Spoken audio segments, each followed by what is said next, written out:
subscribe.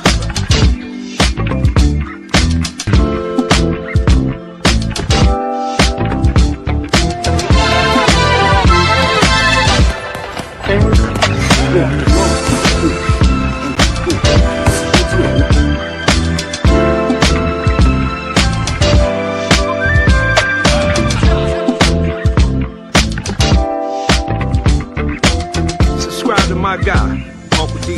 Tell him Big Bass sent you. Spurling. I'm an attorney here in Houston, Texas. I'm an advocate for black men, largely because I am a black man. I'm a black father. I have black sons. Hey, man, I do what I do.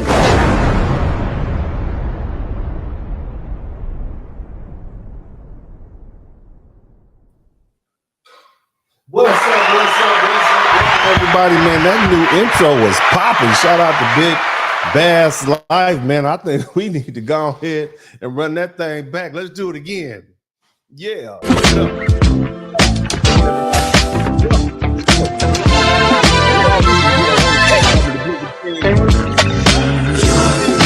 Rockin' with Uncle D. You're now rockin' with Uncle D. Listen, kid. You're now rockin' with Uncle D. Listen, kid. You're now rockin' with Uncle D. Hit subscribe.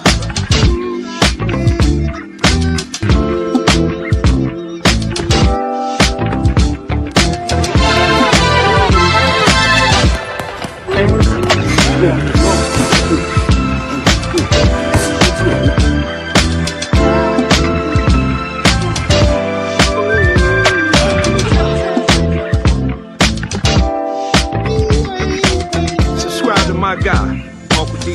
Tell him Big Bass sent you. Spurling. I'm an attorney here in Houston, Texas. I'm an advocate for black men, largely because I am a black man. I'm a black father. I have black sons. Hey, man, I do what I do. Shout out to Big Bass Life, boy. He hit me with that one today. I was like, yeah, that's going up, baby. Shout out to everybody in the chat room. Welcome to the broadcast. My name is Dennis Spurling. We have a little fun on the get-go.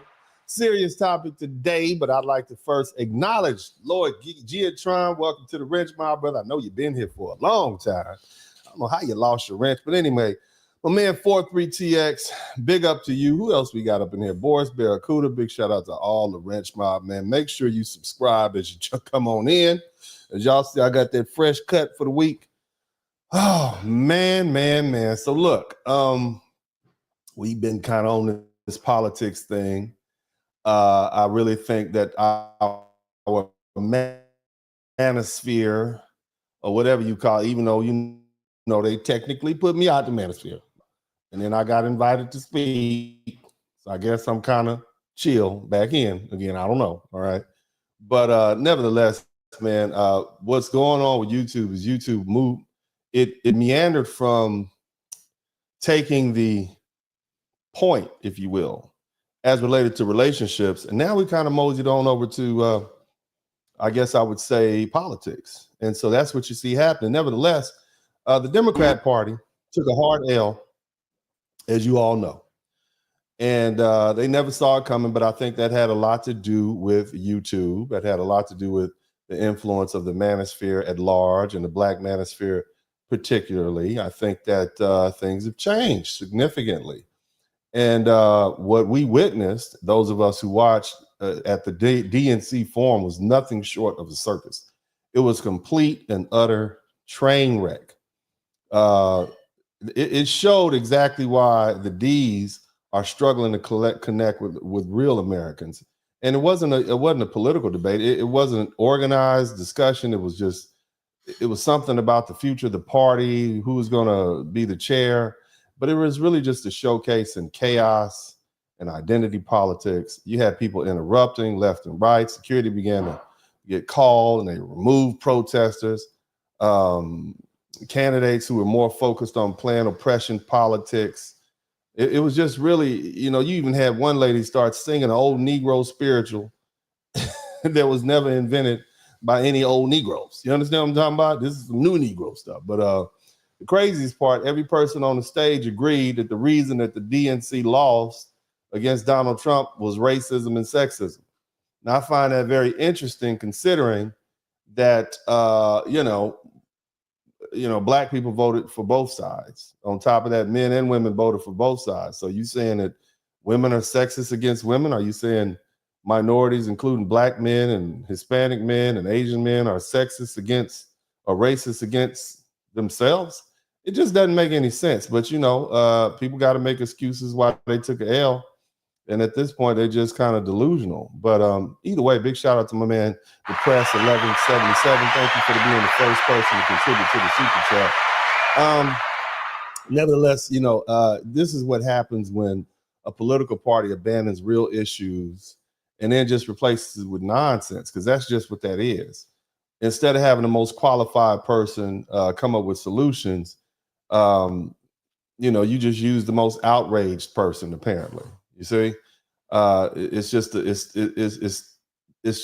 a bureaucracy of victimhood, right? And so now what we're gonna do is we're gonna take a look at this hot mess, right? And we're gonna examine it from the perspective of the fact that it looks to me like the Democrat Party, as it is right now, is failing miserably, and they're making black people the face of it. Now, if you didn't know any black people in America, right? I want you to just put your eyes anew on this. Okay. Party that the other, but can you okay, hello? Excuse me. Election. Boy, that Magic Johnson's son out there. Look at that. Praise God. You do not.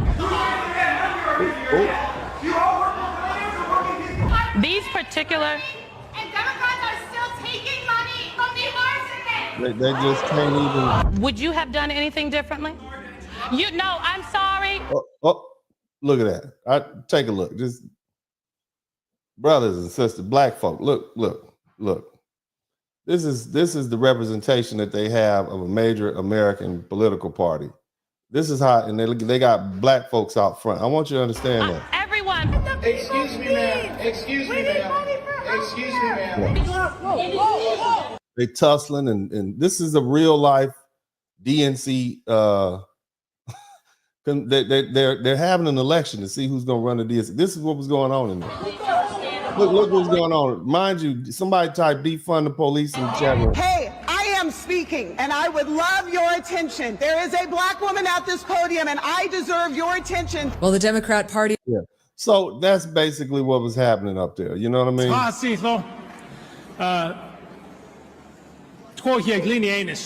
Was the speech produced by the late? I don't know what he said. You know what I mean? Thank you so much. We appreciate your enthusiasm. We are going to ask the questions from this stage. We'll ask. Somebody type Magic Johnson's son in the chat room. Ask that you please take a seat. We'll ask that you please take a seat. All lashes, no hair. Praise God. This is a question we're going to ask. All right, we're going to ask that question. We understand. We understand that there are many issues that people are very passionate about, and we are going to endeavor to get to all of those tonight. I will note that candidates will have 90 seconds to answer each question, and again, we won't ask everyone. So one of the protests. So they got folk just that protesters. They right before cops right there. They had the police. I hope we don't see any more disruptions. I'm so sorry, Dr. Hathaway. Please answer the question. I want to ask specifically about something that came up. We're going to continue to go forward. I want to ask specifically about something that came up during the election. And I will direct this question to you, Governor O'Malley, and to you, Mr. Martin. We're going to continue to go forward.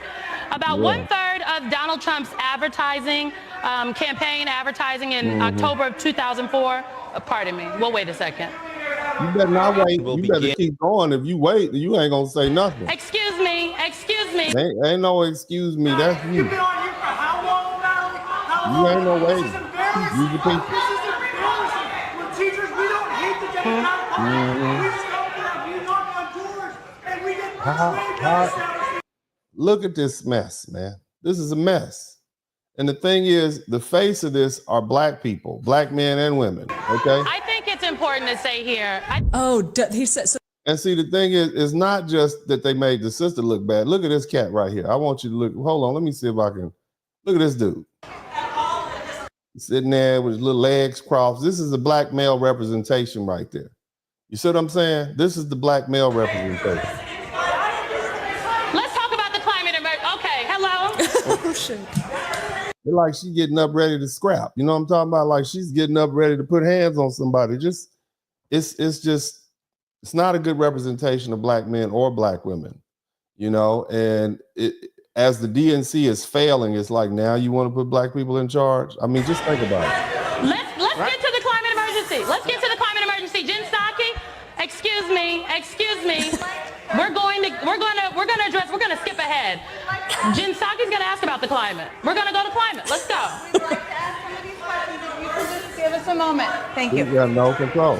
No control. Okay. Thank you all for your. Thank you. MSNBC See, my man is not saying you. they don't represent foundational black Americans. Therefore, bro, we are the only ones that distinguish between black Americans who are from the Caribbean and black Americans who are here.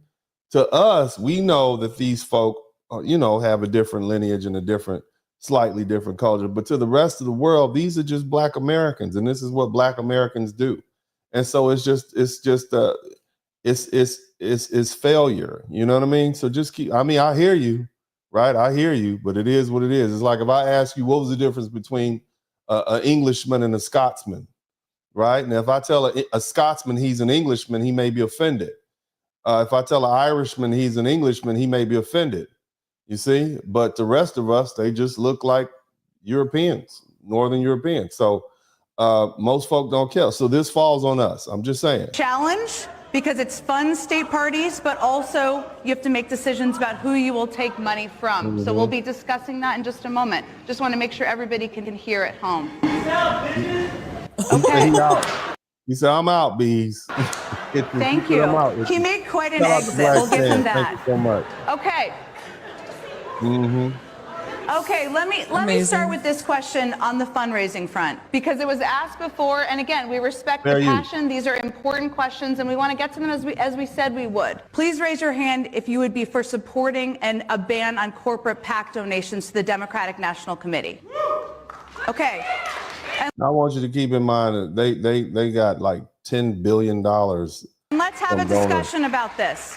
Mr. Martin, you said that there are a lot of good billionaires out there who have been with Democrats, who share our values, and we will take their money. But we're not taking money from those bad billionaires. What is a good billionaire and what is a bad billionaire? All right, the question on the floor is, what is a good billionaire and what is a bad billionaire? Billionaire, in your view. The protests are not done. Trust me, there's more. But this is a brief interlude. They're asking Ken Martin, who ended up being elected. Those are the bad billionaires. I will make this commitment to. Well, out of all these identity politics they've been playing, they still, you know, elected a white man, right? Pretty straight looking, fair looking white man. All this. Everyone, I will work my ass off to make sure we push to get the corrosive impact of money out of politics. We've got to change this. We raised and spent over $10 billion just last year in 2024 on elections on the Democratic side. And the presidential race, $2.5. You know how much they make? They raised $10 billion and they spent, he'll tell you again, they spent Those are the bad billionaires. I will make this commitment to everyone. I will work my ass off to make sure we push to get the corrosive impact of money out of politics. We've got to change this. We raised and spent over $10 billion just last year in 2024 on elections on the Democratic side. And the presidential race, $2.5 billion. They spent $2.5 billion.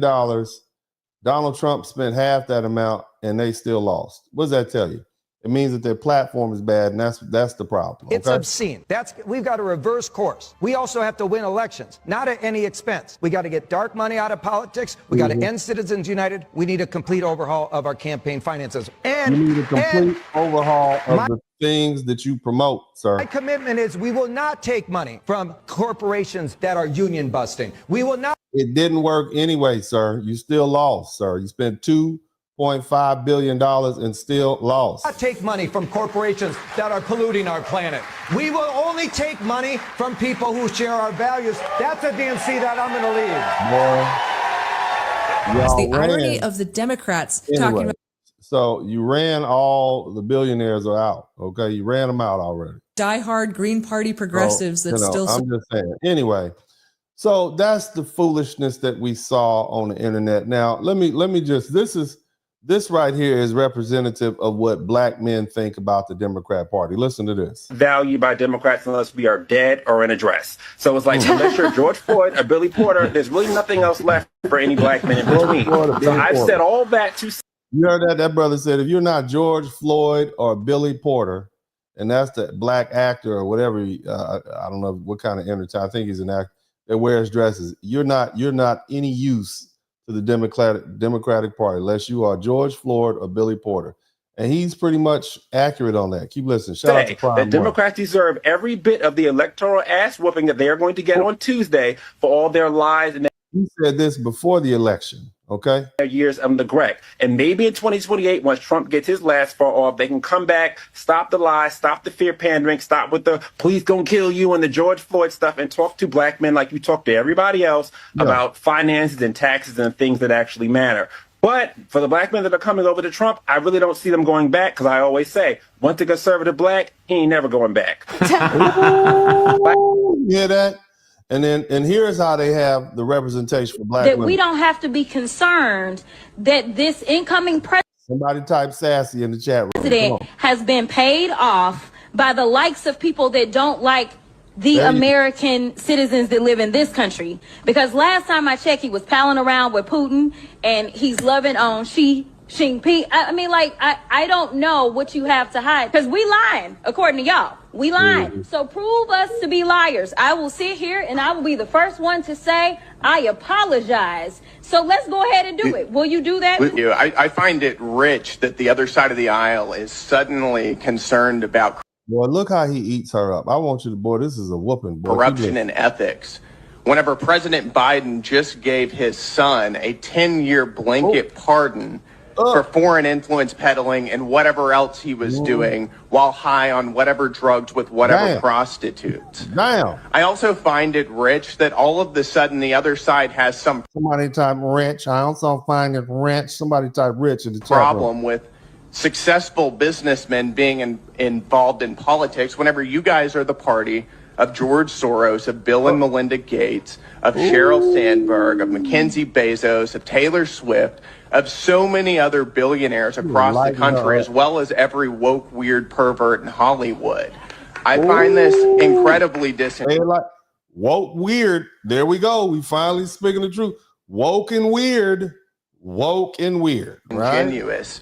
I think the reality is that the Republican Party under President Trump has a very clear mandate from voters, and you guys don't like it because voters rejected everything you stand for and every policy. We look at the history of the word woke. We don't really have a problem with woke. It's when the weird came in. We don't like the weird part. Okay. And it got weird. The Democrat Party accepted a lot of weird, and we're not cool with the weird part. Policy that you've shoved down the American people's throats over the past 4 years, whether it's open borders, a failing economy, raging inflation, this weird woke stuff that you guys have been shoving down our children's throats, and the voters rejected you and they welcomed our party. So with that, I yield my time, but I find this conversation incredibly rich from the other side. Yeah, he basically said this is bullshit. So excuse my language, I'm sorry. But yeah, that is that it just slipped on out. My bad. I had to get some soap for myself. But anyway, look, so the Democrats, they created these panic-filled Democrats, and they're now surprised that they act like this. I mean, the Democratic leadership, from Joe Biden to Kamala Harris, everyone had convinced the Democratic Party voters that Donald Trump was a Yahtzee. Okay, he was a Yahtzee, and he posed an existential threat to the American way of life. And now those same people are frantic. And see, the problem is when you create an army of hysterical activists, you can't just turn them off when they become inconvenient. Okay, and now the Democratic leadership is stuck. They built a party that survives on outrage, on division, and convincing people that they're perpetual victims. And what do victims do? They lash out. They turn against their own leaderships when they don't get exactly what they want when they want. I mean, look at that form. You have folk yelling at the leaders of the party.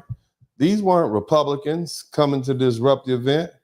This is their own base, their own activists, right? Because their voters have lost faith in their leadership. And so when the Democrat leadership steps up to speak and tries to move the conversation in the direction that makes sense, what happens?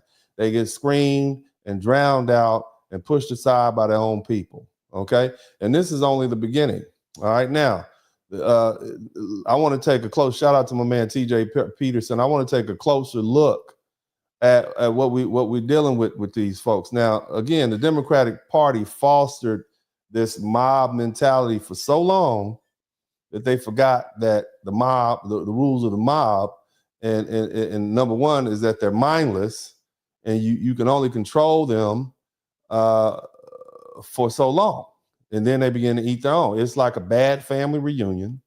It's but it's a real life comedy show. This is a typical. It's like nursery school or kindergarten recess, right? That's what we're dealing with. They can't even articulate their arguments like adults. Okay, it's just a bunch of nonsensical blithering, and that's what you saw. But see, here's the thing. You got candidates screaming over each other, demanding attention. You got climate activists hijacking the event. Security is being called in to remove their own supporters. You got leadership begging the crowd to behave. And I mean, honestly, this is great news for the Republicans. You see? Because while the Democrats over there fighting amongst themselves and tripping over identity politics and bureaucratic nonsense, the GOP is standing by watching the opposition completely implode. So what does this mean for J.D. Vance in 2024? Well, at this rate, he might not even have to campaign. The Democrats are doing the job for him. And this is the reality. The party is not really unified. There's no message. People don't even trust each other. They spend so much time radicalizing their base that they created a party that can't function without constant chaos and crisis. And so now they turn on their own leadership, and they'll turn on the candidates too. You see? That's what you're dealing with. And while the Democrats, and shout out to my man Alonzo Dunn, and while the Democrats are so busy fighting against themselves, they're giving the Republicans an open lane. And if they don't get their act together soon, they're going to be handing the next election to them in a silver platter. Now, here's the thing. What's the problem with the DNC? I want to be clear with something, okay? And y'all understand this. When a revolution is built on lies, it will always self-destruct. When an agenda is built on rebellion against natural order and morality, basically God, it will crumble. Okay? It's Sunday, so we're gonna preach a little word in here. I'm gonna get it in. Okay, but see, that's exactly what we're seeing right now with the Democratic Party. Their entire foundation is rotting from the inside out. Their world is collapsing in real time, and we're watching it. Meanwhile, Donald Trump, despite every attack, every lie, every scheme thrown at him, is still standing. Why? Because God will bless the hands of those who operate within his will. And that person can be a sinner. He doesn't have to be perfect at all. So what does the left do in response? They double down on their depravity. Instead of looking at their failures and asking, where did we go wrong? They convince themselves that they lost because the country is bigoted and racist and backwards. You see, the problem is they're just too stupid to realize they lost because of the policies they promoted. Look, the Democratic Party has been the most evil institution in American history. I want you to hear me. Listen to this, okay? Now, people love to talk about how evil certain historical regimes were, how corrupt certain governments have been. But if you really take a hard look at history, the most consistently destructive and deceitful and evil institution in America has been the Democrat Party. Now, I know some of y'all out there clenching your pearls. I can't believe what is he talking about? Think about it from its inception. Just separate yourself from your emotions. I know most folk voted Democrat. I just want you to hear me, man. Just hear me. Listen. From its inception, the Democratic Party supported the diabolical institution of chattel slavery. Shout out to my man, Jerry Early. The big island of Hawaii. Shout out, man. Y'all giving them howlies, the blues out there in Hawaii. I spent a little time in Hawaii, man. I used to live on Oahu. Not live there, but I came and visited and stayed for about 2 or 3 weeks. Best time I had. Shout out to Jerry Early. But anyway, let's get back to these Democrats. They're the ones that fought for slavery. They're the ones that defended the whole South was Democrats. They fought, died, and bled for it. They didn't want black people to be free. And when they lost that battle, they spent the next 100 years making sure we were second-class citizens under Jim Crow. I mean, the Democrat Party pulled the greatest bait and switch of all time. They couldn't own black people legally anymore. So they enslaved us mentally and economically. They sold black Americans on handouts like welfare and affirmative action. It's not because they cared about black prosperity. It's because they needed our votes. But what did welfare do to us? It ripped black fathers out of the home by incentivizing single motherhood. Affirmative action, it was push white women to the front of the line and basically threw scraps to black Americans. And once they locked us into the system, they turned around and started handing all our so-called diversity benefits to anybody who identified as press. That included white women, white liberal women, immigrants, illegal or legal, LGBTQ plus X, Y, and Z activists. And while telling us that we need to be grateful for the crumbs, shout out to my man, Saint Nick 69. And this is the party. I want you to hear, we talking about the evil. Let's just lay it all out. This is the same party that corrupted the sacred institution of marriage. Marriage, a God-given covenant between a man and a woman, was ripped away from religious foundation and turned into a government-sanctioned contract that can now be handed out to same-sex couples, whether you believe it or not. I mean, you know, it's in the Bible. Read your Bible, whether you like it or not. That flies in the face of the very doctrine upon which the country was built. This is the party. Okay, the Democrat Party is the one that pushed feminism to empower women, but also to destroy the family. Now, first wave feminism, second wave feminism, third wave and fourth wave feminism, they convinced women that their greatest enemy was staying at home and raising a strong, stable family. Why? You think they like women? No. It's because they needed more tax dollars. They needed more taxpayers to get that. So more workers meant more money for the government and more people to control and less family unity. And who paid the price? Huh? Black America? Because see, when the black women left home and joined the workforce in mass numbers, the family unit collapsed. And our communities became crime-ridden, and our children suffered. This is the party that promotes child mutilation and sexual indoctrination. This is the Democrat Party. They advocate for transgender surgeries for children, irreversible body-destroying operations that leave kids sterile and broken. And they actively fight to remove parental rights. Shout out to my man, Toonie Kern. Look, just listen with open mind.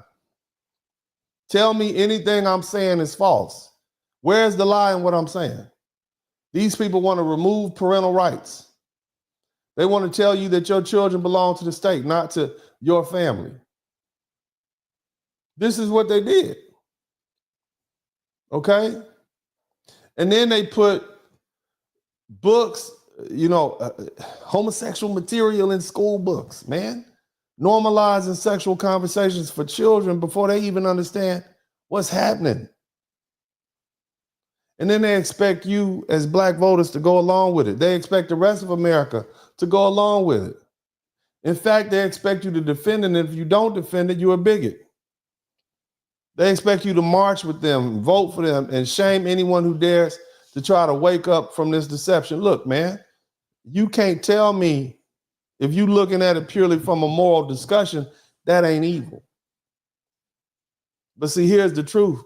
Black folks are waking up. The Democratic Party has overplayed his hand, and the revolution they created is turning against them. When you push an agenda that is so far outside of reality, when you lie to people for so long, eventually the people start asking questions. Why is our culture worse off today than it was before the Great Society and all those welfare programs? Why do Black communities still struggle under Democratic leadership? Why do Black children fail in Democratic-run cities and systems? Why do we continue voting for the same party that destroyed our families, stripped us of our dignity, and turned our neighborhoods into war zones? See, the Democratic Party has poisoned Black America for over a century, and it's time to stop drinking out that cup. Ladies, you've been lied to, and it's time to break free. Fellas, you've been lied to. It's time to break free. Shout out to my man Alonzo Dunn. Here's the thing. For years, you had the radical wing of the Democratic Party, and it's been playing this dangerous game, pushing these extreme policies and fostering an unrealistic sense of entitlement amongst the base, okay? They literally convinced millions of people that they were owed something just for existing. That America was built on oppression and every problem in their lives is a result of some sort of external boogeyman. You know, white supremacy and patriarchy and capitalism. Those are always the buzzwords, and they cooked it up every week. And I'm not saying those things don't exist. I'm not saying that, okay? That's not what I'm saying. I know it plays a part, but damn, if you drink hen dog to 3 o'clock in the morning from Sunday night, Sunday fun day, all the way to Monday morning, you got to turn around and get up at 6 in the morning and go to work. And then you oversleep and you late and you do that like 5 or 6 times and you get fired. Is that really patriarchy? Is that the white man's fault? Shout out to Red Sigma. Or is that you? But if they give you somebody to blame, you might do that because it makes you feel better. But all of this hot mess, this foolishness, it really started under Barack Obama's presidency when it really just took off, okay, back in 2008. All this hope and change, it quickly turned into race baiting and division, and it escalated under Biden and Harris. And America has just been unrecognizable. It's been spiraling into lawlessness, inflation, cultural insanity, and just global embarrassment, man. And the truth is, Black folks and the rest of America, all Americans have had enough. That's why despite all their lies, all their slanders, all their media, all their manipulation, you see what I'm saying? Even telling the truth on the man, right? telling the truth about who Donald Trump is. We still voted for him, okay?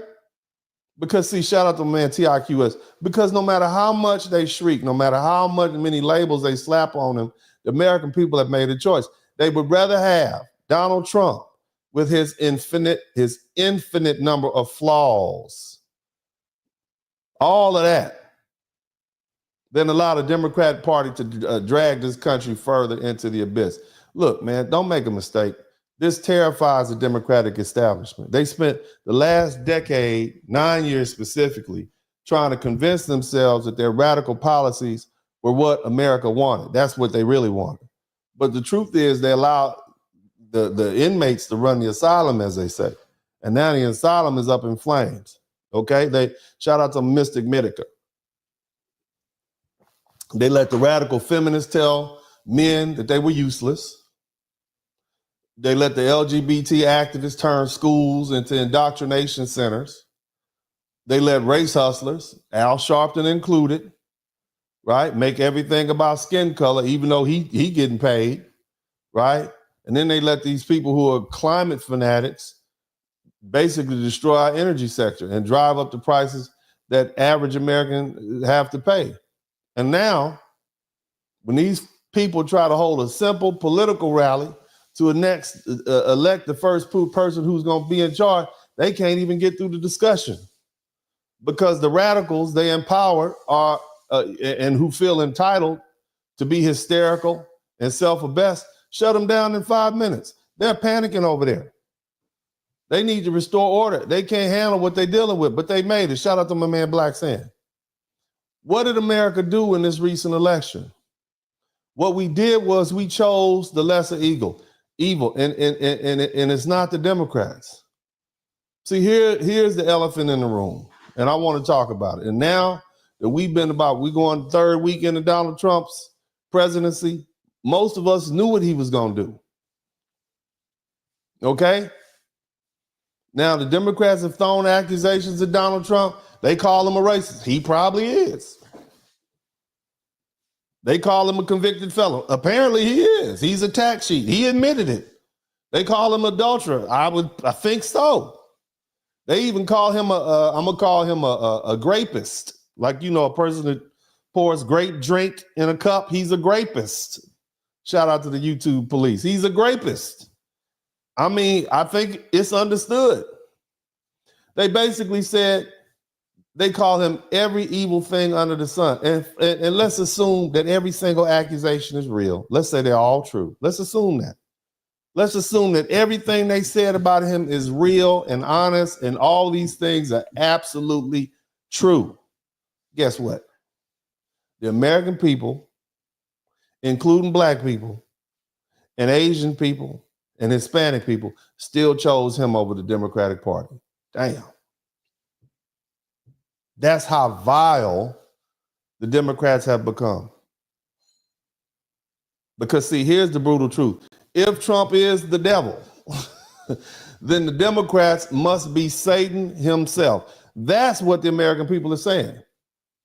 That's why the voters decided the way they did. Because even if Trump is everything they say he is, he's still less dangerous than the people who are pushing for drag queens performing for children, and open borders flooding our country with drugs and criminals, and this war, these folk pushing this war on masculinity and the war on femininity and the war on family values. You got these people with these radical gender ideologies that turn kids into lifelong medical patients, a broken economy where hardworking Americans can't afford gas and groceries.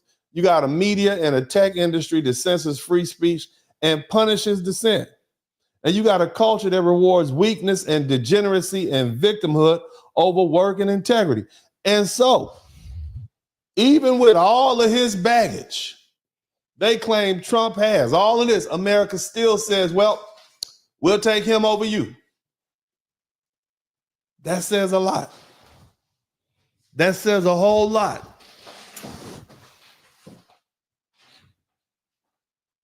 The Democrat Party is too corrupt to survive. And this isn't just about Donald Trump winning. It's about the total rejection of everything the Democratic Party has become. Look, this is, it's not about Trump winning. Okay? This is about the American people finally waking up and realizing that the real danger isn't some mean tweets or a man with an ego. It's a party that's so corrupt and incompetent and morally bankrupt that they make Trump look like a saint in comparison.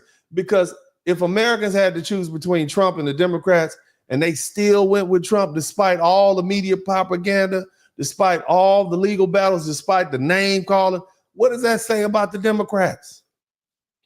It says that they are the greater evil. It says that they have gone too far, betrayed too many people, and turned America into something unrecognizable. It says that no matter what they do, they can't gaslight Americans into pretending things are better than they actually are. Shout out to my man Dion N. Look, these Democrats aren't ready for what's coming next. Look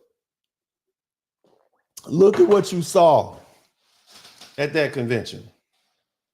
Look at what you saw at this convention. Probably think. Okay? These are the same people that spent the last 4 years screaming, abolish the police, defund the police, all cops are racist. And they were the first ones to call security to have this man dragged out of their event after it turned to chaos. Look at that. These are people that hate the police. From the podium, the Democratic leaders put on their fake polished voices, and we respect people's opinions. While at the very same moment, the security team was marching towards the disruptors and dragging them out, kicking and screaming. Not a single person on stage said, wait, let's respect their right to protest. Nope. Let him speak. Nope. They didn't stand in solidarity with him. They had him hauled off like some unwanted luggage. You understand me? That's what they did. If I didn't know any better, I would have thought this was a Republican event and you had these leftists in there protesting. But no, this is a Democrat party turning on its own and using force to silence them. See? So let me get this straight. I need to understand. So the same people who say the police officers, all of them are racist. And look, I know some cool cops. There's some crappy cops out there too. Okay? It is what it is. Most of y'all don't want to do the job. I damn sure don't want to do that job. Pulling people over, giving them traffic tickets. That's hell. Up all night. Hell no. They don't get paid enough for that. You understand? And nobody's saying they perfect, not by a long shot. But they do a job that most people don't want to do. Nevertheless, these Democrats said that all of them are racist thugs. These are the same people that push defund law enforcement. And at the same time, crime was skyrocketing. These are the same people that said abolish cash bail, and they put violent criminals back on the street within hours of being arrested. Somebody robbed you, hit you upside the head, and then they back on the street, down the street next door. Same people that cheered when police officers were being fired and demonized and forced out of their job. Okay, I respect that. That's how you feel. But then you the same, look, these are the same people, okay? These are the same people that they called to come protect them when things got out of pocket. See, if I was a cop, I wouldn't go anywhere near a Democratic event. Imagine being a cop, having your entire profession labeled as institutionally racist and being told that your very existence is oppressive. Just the fact that you here, right? You got politicians who pass laws to defund and strip your protections away and send you out. Then they send you out in the most dangerous streets though, okay? Where people got who knows what on them and ready to do whatever. And you got no protections.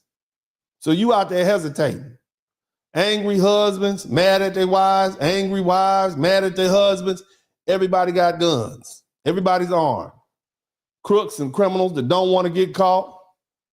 And you up there thinking, damn, I don't want to go to jail either. Imagine getting the call. Now these people, right? Imagine getting the call to protect the same people who spent years trying to get you fired and bankrupted or thrown in jail just for you to do your job. If I was a cop, I would not go anywhere near one of their events. Not for protection, not for security, not for anything. Why? Because when people, obviously they don't like you. They would gladly use you when they need you, but at the moment, you're no longer convenient. Yo, you back to being a racist cop. I mean, I'm just saying, it is what it is. It's not a one-time thing. It's a pattern. Nobody is saying that cops, there are some crappy cops out. Nobody's saying that. I'm just saying. You villainize everybody. The whole point about this is that the Democrats are a walking, talking contradiction. They're the most hypocritical group of political group on the planet, as far as I'm concerned.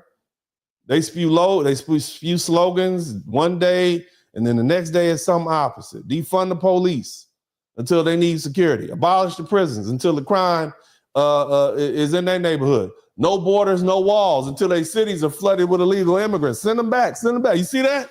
Look at these sanctuary cities. For years, you had these Democratic-run cities virtue signaling about being safe havens for illegal immigrants, and they wag their fingers at,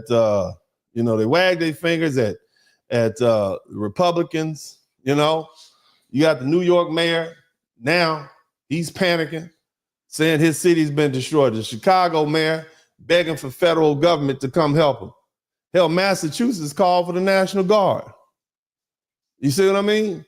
Suddenly, they realized the policies that they would champion were unsustainable, right? The very people they pretended to protect were now a burden. See, the truth is they never actually wanted to deal with them because they didn't have to. At least the Republicans, and I always tell you guys all the time, vote your interest. I don't care who you vote for, vote your interest. That's what I'm telling you. The Republicans always talk, they were always brutally honest. Uncontrolled illegal immigration. They said it'll overwhelm the cities. You can't have law and order without strong law enforcement. It's just true. They say criminals should be held accountable, not given a free pass. That's true. Yet the Democrats still call Republicans the villains. It is what it is. Okay? That's just what it is. See, the truth is, the Democrats are the real racists, they're the real elitists, and they're the real threats to the stability. They pretend to care about immigrants, they pretend to care about minorities, they pretend to care about the poor. But the moment it costs them something, the moment they have to actually sacrifice for the policies they push on everyone, oh no. Then they turn into the very thing they claim to despise. Let's be real. The modern Democrat Party is not about justice or fairness, equality. It's about power. And that's it. Now, the other thing about the DNC, and I'm going to point this out, and then we're going to kind of dig into what I really want to talk about, and I'm convincing you all that the Democrat Party is failing. That's why we're going into this. But I want to talk about money. Did you hear them say the Democrat Party, the same people who constantly whine about big money in politics, they complain about corporate greed and corruption and billionaires influencing elections. They raised over $10 billion, billion with a B. I thought they weren't for sale. They tell you they're for the people. They tell you they represent the poor and the working class and the disenfranchised. But behind the closed doors, they're raking in billions of dollars from the same elites, the same Wall Street hedge funds, the same Hollywood billionaires, the same tech billionaires that they say they're fighting against. And they have the audacity to call Republicans the party of the rich, and they funnel billions into elections and smear campaigns and corporate-backed activism. All that for what? Just to lose. You see what I'm saying? And what they say, when I look at what they're saying, we don't need all that money, we'll cut. Basically, you know, they say we can lie to these voters for free. We don't need all this money. We don't have to spend billions. Hell, we can lose for free. That's basically what they said. You see? And we saw how the Democrats wreck the economy, open the borders, encourage crime, erase this women biology. They can't even define what a woman is. Somebody type, what is a woman in the chat room? They force this DEI stuff down our throats, and it didn't even benefit black folks who was supposed to benefit before. I mean, doggone it. Diversity, equity, and inclusion, my butt. And they still out here trying to lie about it like it never happened. They're not the party of the people, okay? They are not, okay? And the same people that says they're the party of diversity, equity, and inclusion, guess who they just nominated as their DNC chair? I want you to see this fella one more time. This is who won. This is who they voted for. Diversity, equity, inclusion, right here. This fella right here. Him. Okay? white dude. Okay? That's what they elected. And you know, wish them well. But what I'm trying to explain to you all is they don't even believe their own lies. Okay, and it's the same party that panders to black voters every election. It's the same party that puts black faces on their ads, but doesn't put black people in real positions of power. Same party that sings gospel hymns when they need your vote, but never delivers on their promises once they win. It's the same party, okay? Same party that pits racial and social groups against each other. This is what they do. This is them, right? I mean, we've seen it, and this is what's happening. Hold on, let me run this. I want y'all to hear. I want you to hear this one more time. My girl, what, look. You fight on, you fight on. This is the modern day catfish fry. Okay, this when your government is doing you wrong. When your government is doing you wrong, you playing with our history. You understand what I'm saying? They just playing with our history. Now, again, let me say it like this. They love to chat diversity is our strength, right? They say it like it's a religion. Shout out to my man, Paid Players on Demand. They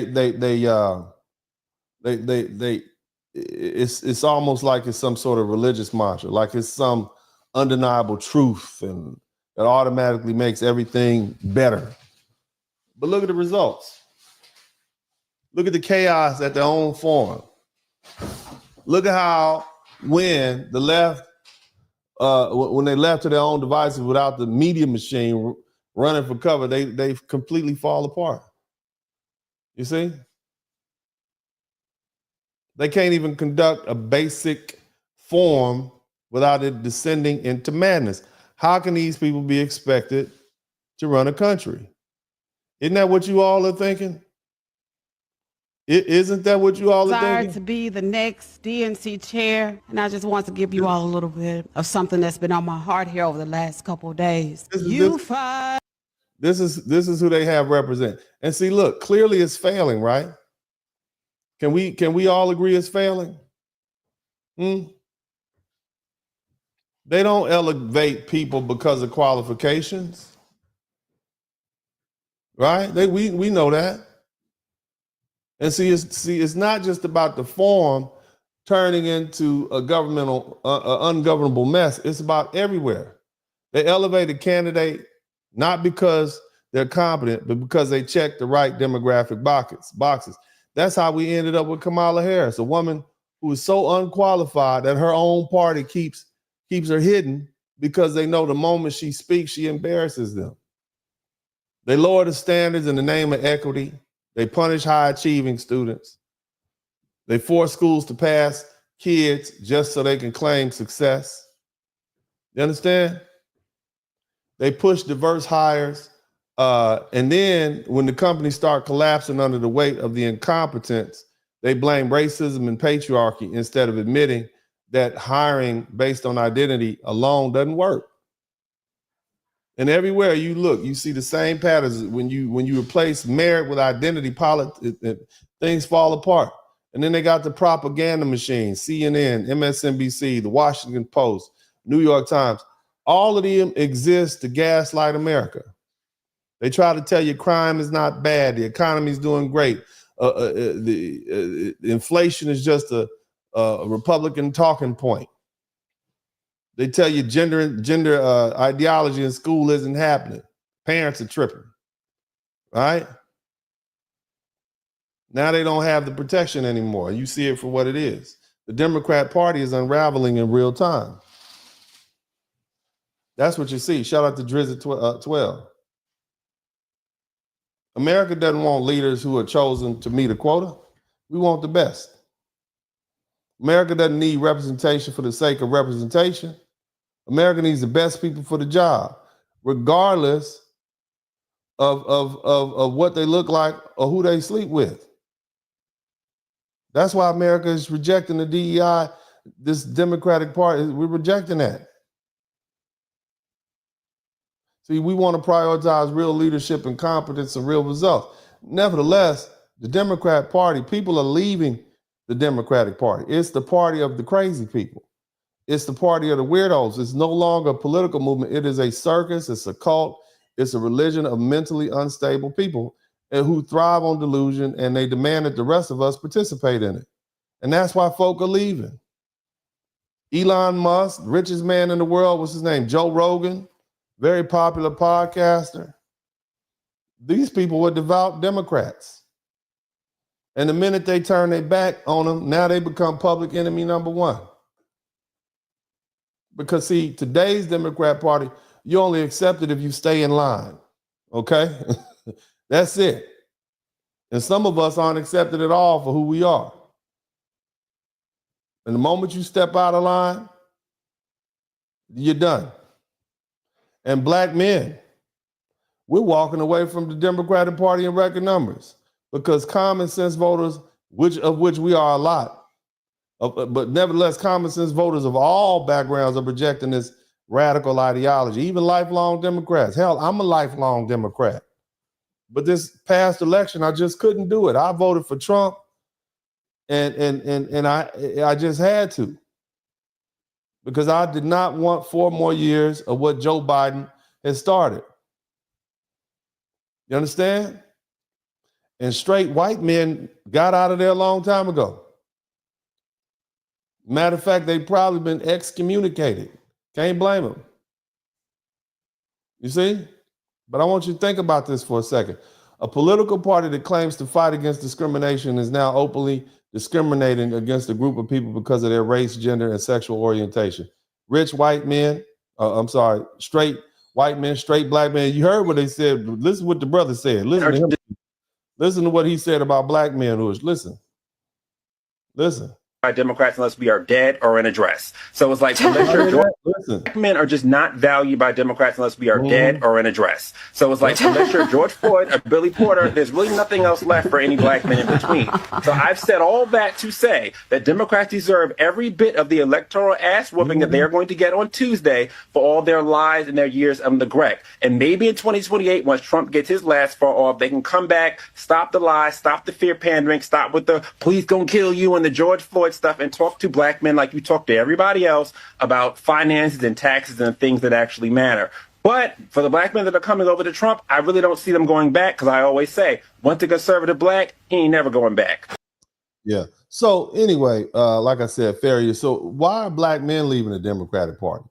Democratic Party is taking us for granted for decades, and they just assume that black men are going to vote Democrat no matter what, no matter how much they destroy the economy, no matter how much crime surges in our communities, no matter how much they push this radical agenda. But now you got black men waking up, and we see the lies. We see how the Democrats get down, and they've done nothing for us, right?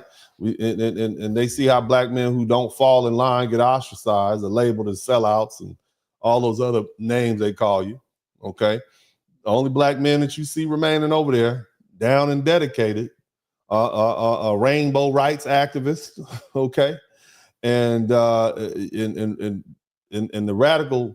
radicals on that side, they just hijack the black political identity. You see, but when you have a regular black man who just wants to build his family and own his business and live in a safe community, that we're leaving in droves, and this is a big deal in the black community because when you're a black man and you decide to walk away from the Democratic Party.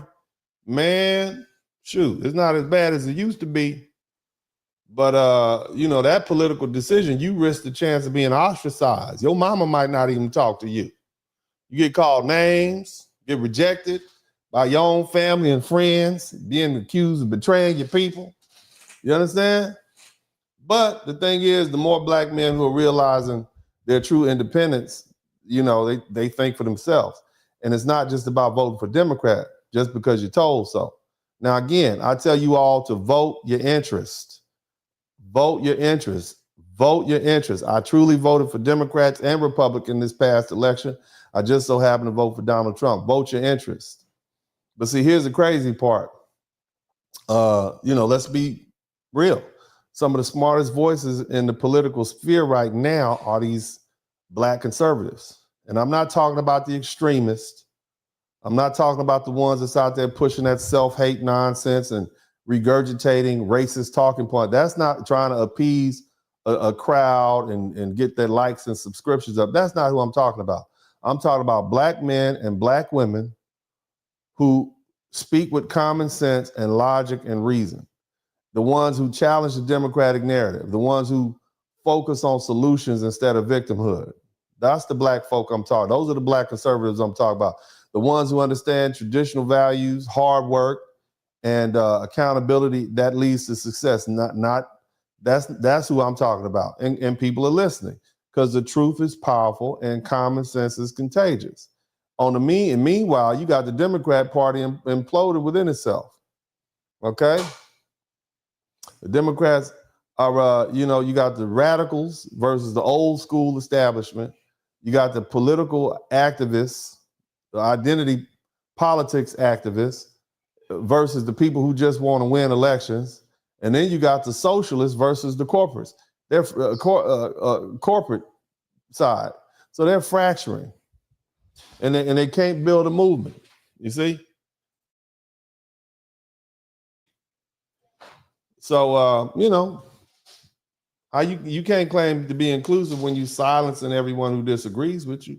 You can't claim to be progressive when you're pushing regressive policies that destroy families. Shout out to my man James J30T. You can't expect unity when your entire ideology is based on making people hate each other. So it's a cult at this point, far left cult. Now, here's what I want to dig into, okay? We're going to get down to the nitty. Why, all of a sudden, do we have black people being pushed to the front? Now, all of that I just laid out, this didn't just happen overnight. But all of a sudden, they have all these black people, especially black women, thrown into these leadership roles. Okay? You fight on, you fight on, you fight on. This is who you got as the face of the Democratic Party right now. That's the face of the operation. Let me let you hear it again. When your government is doing you wrong. That's who you got leading. They're not giving them any real power. Okay? They don't even expect them to succeed. But they put them there to be used as a scapegoat for the inevitable failure. And see, the Democrat Party, they prop black faces up, and they wave diversity inclusion banners, and they tell black voters, hey, this is your party. We're here for you. But what happens when it falls apart? Well, they blame the very people that they put in charge at the last minute when they saw it failing. Let's dig deeper into this. Y'all with me? Y'all want to learn something? Y'all want to learn something? I want somebody to clip this up and send it to me. I need this to be clipped up and sent to me, man. I need y'all to do that for me. Clip this up and send it to me. Anything from the last last 8 years. I need y'all to clip this up. Are we supposed to believe this dude is on board with the multiple genders BS? He's stuttering so. I need this. Let me run it back. Y'all do me a favor. Somebody clip this and send it to me. I need this. This is important. Oh, you fight on. Oh, you fight on. Wow, she really turned an opening I need y'all to clip that up. Why are they doing us like this?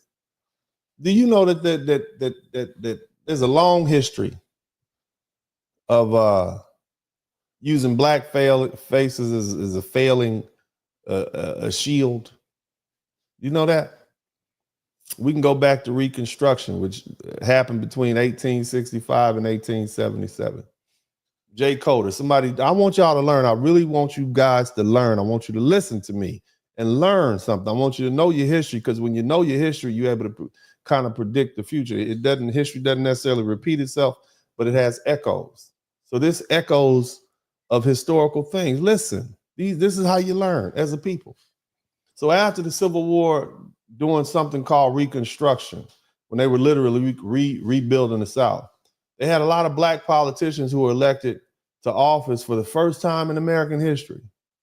From Hiram Revels, the first black U.S. senator in 1870, to Robert Smalls. Okay, he was a famous pilot, a ship pilot, and he former enslaved man. He turned into a congressman. Black men were given positions in government, not out of goodwill, but as placeholders, while the country figured out what to do with the South. And when the Southern states struggled economically at that time, because they just were torn apart because of war, and when the corruption ran rampant, when the South couldn't sustain itself because of post-slavery, right? Guess who got blamed? The same black politicians they use as placeholders. And because of that, they said, well, Reconstruction is a failure. Not because of white opposition, but because, you have these incompetent black leaders. These people were fresh out of slavery. Very little education. And you're saying they ran the South into the ground? And guess what this did? It justified the rise of Jim Crow and the KKK and voter suppression laws. And as soon as black leadership was deemed ineffective, then the white Democrats took power again and pushed the black Democrats out. You see how that worked? That's why these people are so dangerous. Now, what about doing desegregation of schools and the targeting of black educators? This happened from the 1950s to the 1970s. I know y'all didn't know that because we always talk about, the black man was the first governor. They put them people in those positions. They put those black politicians in those positions doing Reconstruction. Yeah, go on up there, old Bucky Earl. Go ahead, Bucky Earl. Somebody type Bucky Earl. Oh, Bucky Earl, you get on in there. And then they watch him fall flat on his face and blame him. And it was fall. It's like making a person a captain of a ship that's sinking. You understand? Very dangerous, because then those same people are used as an incentive to further oppress black people in general. But then let's move forward to the civil rights movement. This is the backstory. They don't teach it in school. So during the civil rights movement, you had black students, and they were used as a face of school desegregation. And if we always know about, Brown versus the Board of Education in 1954 and Little Rock in 1957? Yeah.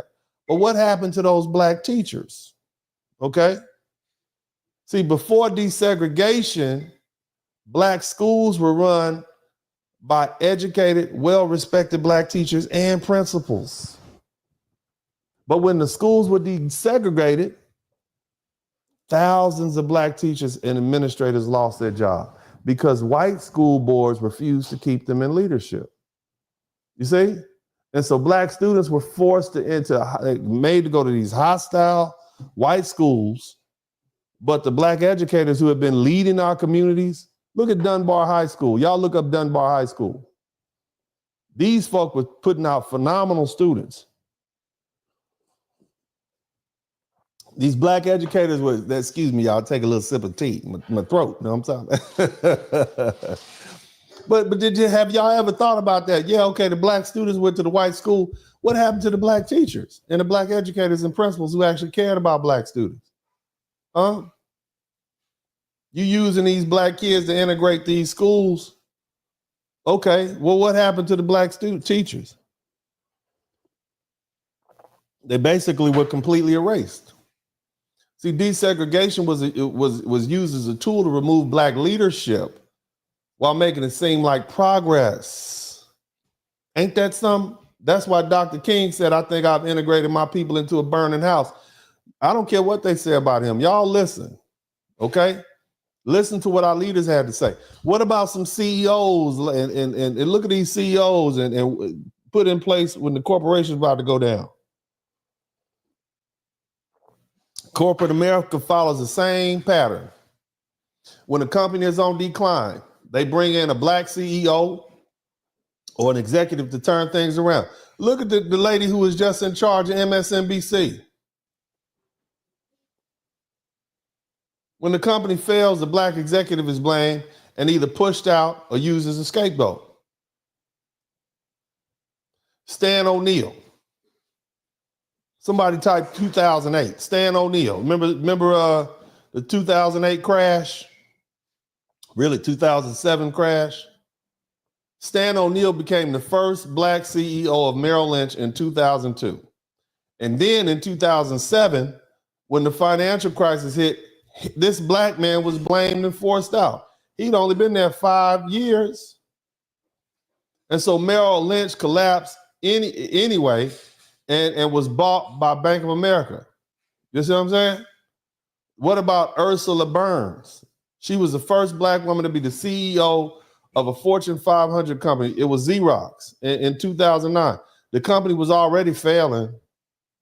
And despite her efforts, it collapsed and her leadership was framed as the issue. But damn, it was already failing. There's another brother named Roger Ferguson. He became the CEO of a company called TIAA. But when the economic instability hit, he was replaced and blamed. He was given blame. You see? He was given blame for a market condition that he had no control over. They never put black leaders in charge when things are going good. They only elevate black people when failure is inevitable. So they have because they got to blame somebody. And why black people are the face of this failing DNC right now. Now let's bring this back home. Why did they put them in charge? See, for years, Black Americans, especially black women, shout out to all sisters.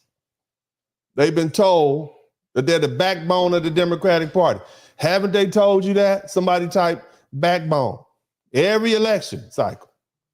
Democrats run out and get black celebrities and black pastors and black activists and, you know, tell the community, we got your back. Don't think. Shout out to everybody contributed to the cash out. I'm not going to read your name if you give me a cash out. I promise. Sometimes I jump the gun when I get excited. I'm not going to read it. I'm giving a shout. I'm giving a shout out to all the people. But I won't say your name. I appreciate you. Y'all don't want nobody to know you out here contributing to Uncle D. Shout out to Willa 3. Oh, man, we got 20 super chats. We are rolling. Yeah, shout out to y'all. But again, let's bring this back to the Democrat National Party, or Democrat National Party. Like I said, for years, okay, black Americans, black women especially, you're the backbone. But when it comes to actual power and decision making, black people are given the worst possible deals. And now the Democratic Party is falling apart. The economy is tanking, crime is out of control, cities are run by Democrats, and they're failing because they don't have money, because the tax base isn't there. It just is what it is. And they're losing voters, and they just lost this election to somebody who shouldn't have won. So who do they put in charge?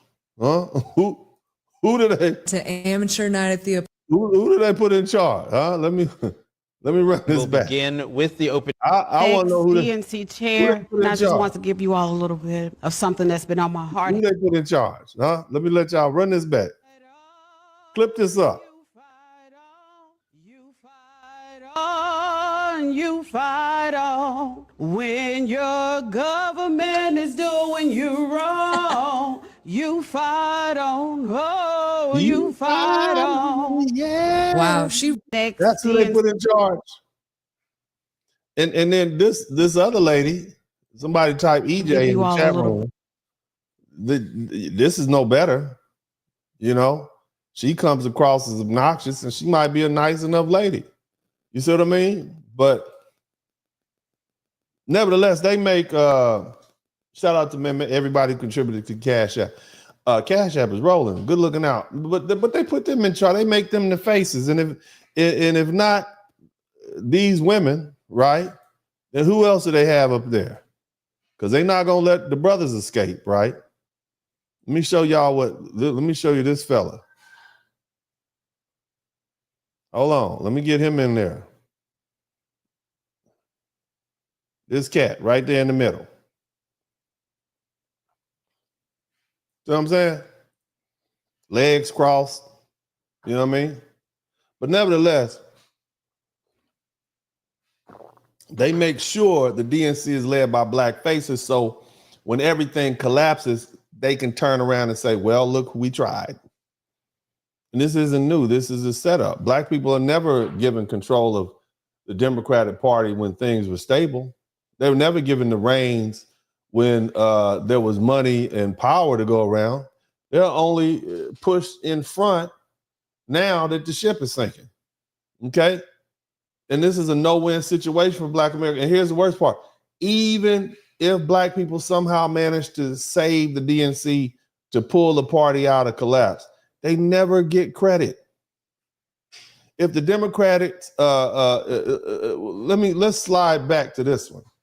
Okay, let's remember Barack Obama. Remember what Barack Obama had to take control of?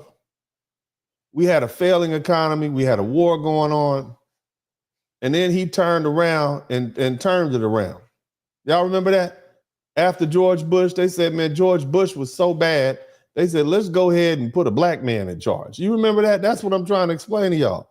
He wasn't expected to win. He was expected to take the country to hell. And it was going to be a black man at the helm. You see what I'm saying? We don't give him credit for that. All right. We give him credit for a lot of other stuff, ushering in these rainbow rights. But Barack Obama inherited a country that was in recession. It was a horrible situation. Again, this is so you never even get credit if you do a good job. Okay, so you need to stop letting Democrats use us as shields for failure, right? Okay, trying to convince you that leadership is victory when it's only given to you in terrible circumstances. Because at the end of the day, the Democratic Party is always going to do the best. It's going to do what's best for itself, not for black people. Okay, we're just going to be left holding the bag for their failure, just like we always been. Now, some people, I want to understand. You understand the type of person that would knowingly do this. Okay, who's the type of person that would knowingly take this fool's errand? Who is the type of person that would do that? Huh? Who? It's a person that's so desperate for authority, so hungry for validation. They'll gladly accept the nomination to be the captain of a sinking ship. Why? Because to them, power, no matter how meaningless, no matter how doomed, is still power. They would rather be seen as important for a moment than admit that they were being used and manipulated.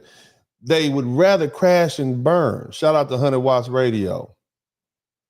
They rather crash and burn in pursuit of validation and face the reality that they were never truly in control. This is a psychological phenomenon, if you will. And it's played out time and time again throughout history. It explains exactly why certain black leaders continue to hitch themselves to the Democratic Party, even when it's clear that they're being set up for failure. It's approval addiction. It's a deep, compulsive need to be liked, to be respected, to be accepted by the very people who will never truly see you as equal. Somebody type approval addiction in the chat room. Some people need to belong. They, even at their own expense. They've been mentally conditioned to believe that their worth is tied to their acceptance by the establishment. They fear rejection more than they fear failure. They believe that as long as they play by the rules and keep their head down and do what they're told, they'll one day be welcomed into the inner circle. But here's the problem. They'll never be accepted. The moment your black behind outlives your usefulness, you get discarded. The moment you mess it up, the moment you fail, even if you were set up to fail, you get blamed. The moment you try to assert some sort of real power, you get removed. They basically send you on a mission to hell, a kamikaze mission. See, the alternative is facing reality and standing up for themselves, or just walking away from the very people they've been trying to impress. And to them, that's terrifying.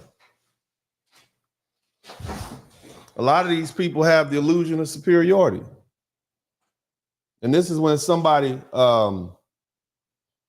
it's self-explanatory, but it's somebody who convinces themselves that they're more capable than they actually are, even when all the evidence points to the contrary. They believe that they are the one, okay? They're going to break through. They think that this time is going to be different, okay? They convince themselves that if they play the game right, they'll be the first black leader to actually hold real power within the Democratic Party establishment. But what they don't understand is the game is rigged. A lot of foundational black Americans know that. A lot of our Caribbean and African brothers come over here and don't realize that. That's why you see a lot of them taking up the mantle, trying to occupy these political positions. And now you see them right now, several of them at this function right here. Okay? Again, this game is rigged. The Democrat Party does not hand out real power to black people to elevate them. And the system is designed for them to fail on schedule. They're pawns, not players. And yet, their delusions of grandeur, it convinces them that they're different, okay? They can see where others fail. The other thing is you got folk who, they got this good Negro complex, okay? They fear being abandoned by the tribe, and the Democrat Party has conditioned voters, especially black leaders, to believe that they must stay loyal at all costs. That's how they convince black women. They convince black women that you got to stay. Well, you the backbone. We need you, right? We need you to be good negresses. And they've created like a cult-like mentality and where leaving the party means you're losing your identity and your status and your community. Okay? And it's a social identity theory. It's a groupthink sort of theory. If you're part of a group that defines your entire identity, then leaving that group feels like losing yourself. And this is why so many black leaders continue to be shills for the Democratic Party, even when the party offers them nothing in return. They would rather go down with the ship than admit that they've been lied to and they've been duped. And this is why black politicians take these doomed leadership roles. They know this ship is sinking. They know they're being set up, but they'd rather go down as a loyal soldier than be labeled a traitor. You see, because they'd rather be used and alone. Now, the Democrats, as I said, they throughout history, they've strategically positioned as captains of sinking ships and placed people in positions of power only when failure was imminent. When things are about to collapse. And the pattern repeats itself in government. You understand? We talked about that a little earlier. But you can look at some of these black mayors, right? Let's look at some of these black mayors. And I mentioned earlier all those teachers that were fired who were black teachers and educators. But hell, let's just run down. Look at David Dinkins, first black mayor of New York. He inherited a city when crime and homelessness were at all-time high, and they blamed him when things got worse. Lori Lightfoot, first black woman mayor of Chicago. Crime was already out of control, but when she couldn't fix it, she was blamed and voted out. Look at Carl Stokes, all my people from Cleveland back in 1967. He took over doing riots, poverty, and government corruption.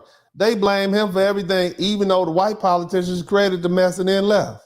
That's just the black mayors. And I told y'all about Barack Obama, right? I mentioned that. He got elected in 2008, right? People, this is proof of progress. It's given a fair chance. America's no longer racist. They gave him opportunity to kill two birds with one stone. But if you analyze what really happened, and as I said earlier, Obama inherited an economic disaster from George W. Bush. Okay, we were burdened down in war. He had a Democratic Congress, but they blocked much of what he tried to do. It wasn't just the Republicans. Shout out to my man LJ. And when the economy didn't fully recover fast enough, they blamed him for everything, even things caused by the previous administration. They used him as a racial shield while white Democrats, Biden, Pelosi, and Clinton, they the ones that continue to hold the real power behind the scenes. Now, Barack was celebrated by the Democratic establishment, but he never was really able to hold any power. And when things didn't go right and things didn't go the way perfectly, they blamed him. While the white Democrats kept their hands clean. So it's nothing new. You understand? And we can go, Marion Barry, another mayor, prominent mayor. He became the mayor of DC when crime and poverty were at all-time high. And they blamed him for everything. This is nothing new. Okay? See, the harsh truth is this. The Democrat Party only needs black leadership to absorb the blame. at the end of the day, the black politicians and leaders are not meant to succeed. They are put in place to fail in public. And when the Democratic Party is thriving, they keep black leaders in the background. When the Democrat Party is collapsing, they push black leaders to the front. Why? Somebody type why in the chat room. It's easy. Because when things go wrong, they need somebody to blame. And once the smoke clears and the damage is done, once the public is turned on black leadership, then the Democrats push them aside and replace them just like they did. They just pushed Kamala Harris aside and they got this fella in charge. Okay? This is the new leader of the Democrat Party right there. Right? You got this failing Democratic Party that's pushed too much ideology and now they got this fella in charge. I'm just saying, do you see it? Huh?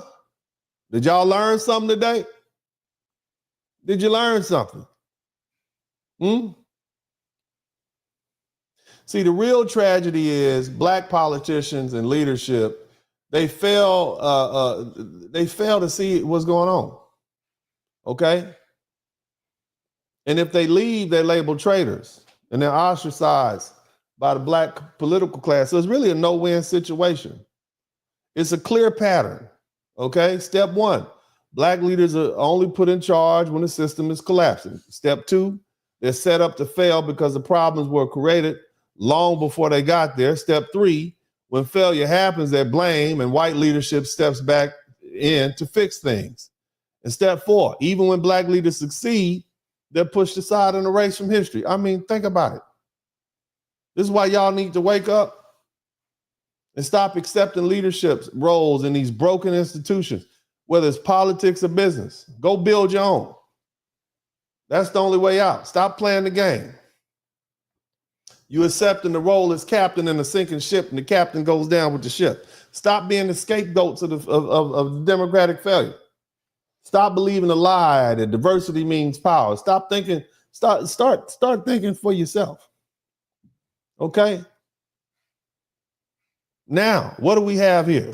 Let me go back to, y'all still with me? Hit the number one button. I need to know that y'all are learning something. Saying raise your hand. Do you work for... Hit the number one button if you hear me. Hey, everyone, please.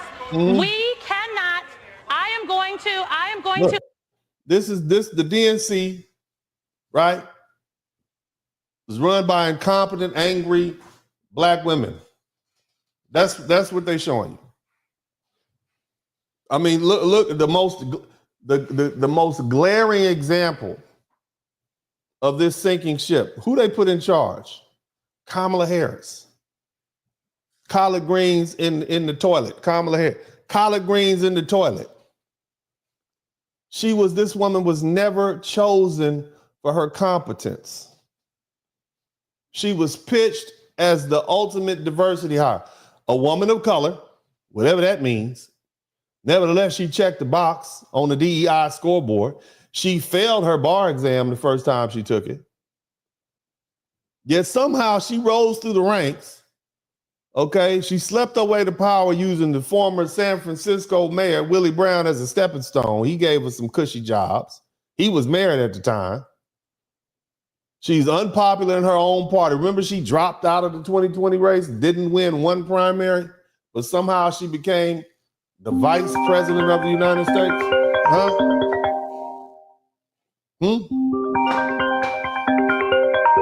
Somehow she became the vice president.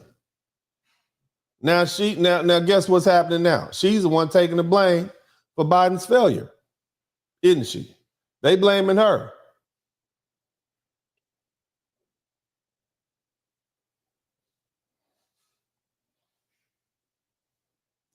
They're blaming her for it.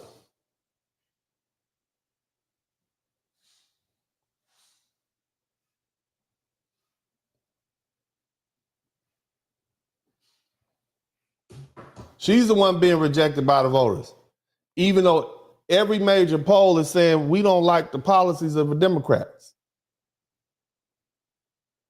The woman lost every major battleground state to Donald Trump. The man he made the greatest political comeback ever. But see, here's the thing, right? Was it really that he made the greatest political comeback? Right? He didn't even have to beat Kamala Harris. The DNC was failing anyway. Shout out to my man Hologram ENC. The party had already imploded under the weight of its own incompetence. Kamala Harris, she was just put at the helm so she could take the blame. You all don't think Joe Biden would win, do you? Now, if you don't think that the DNC is a disaster, look at this conference that we've been talking about. Look how it went down.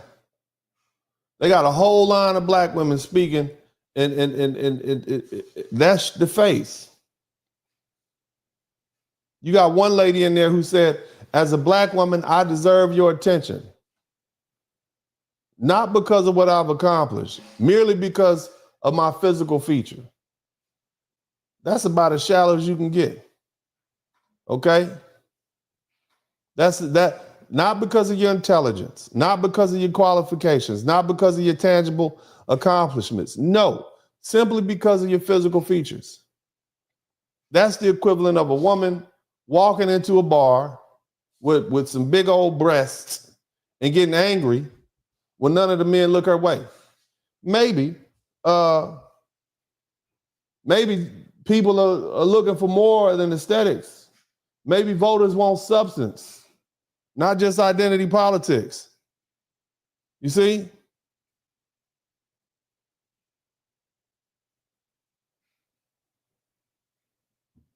And this right here is exactly why identity politics is dying. Look, it's a dead movement. Now I want you to know, what if a white woman got up there and said, hey, I deserve to be listened to because I'm a white woman? Imagine that. As a white woman, I deserve to have your attention. I mean, the backlash would be immediate and it would be vicious. And it would be rightfully so, because people say nobody cares what color your skin is. What do you have to offer? What are your ideas? They would call her all sorts of names, starting with entitled. And yet, when the black woman did it, the DNC claps and cheers because they have to. Okay? But the rest of the world is looking at that. Normal people are saying, man, I'm not down with that. I want to get the price of eggs lower. That's what regular people are concerned about. Whoever said that, they don't understand timing. They don't understand messaging. They don't understand how ridiculous they look to the average American voter. The country is collapsing under the policies that we had under the Joe Biden and Kamala Harris regime. Instead of fixing anything, you telling people, you talking about race and gender. It's embarrassing. It's pathetic. And it's exactly what why the Democrat Party is irrelevant. The Democrat Party has become a joke, and voters know it. And at this point, the DNC doesn't really have a lot of credibility. The party's a failure. They push defund the police. They push open border. They push radical gender ideology. They push Biden as the unifier.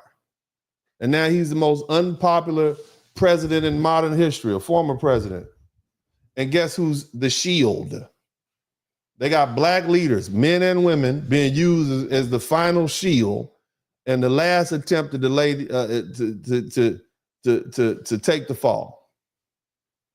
That's what they did. Okay?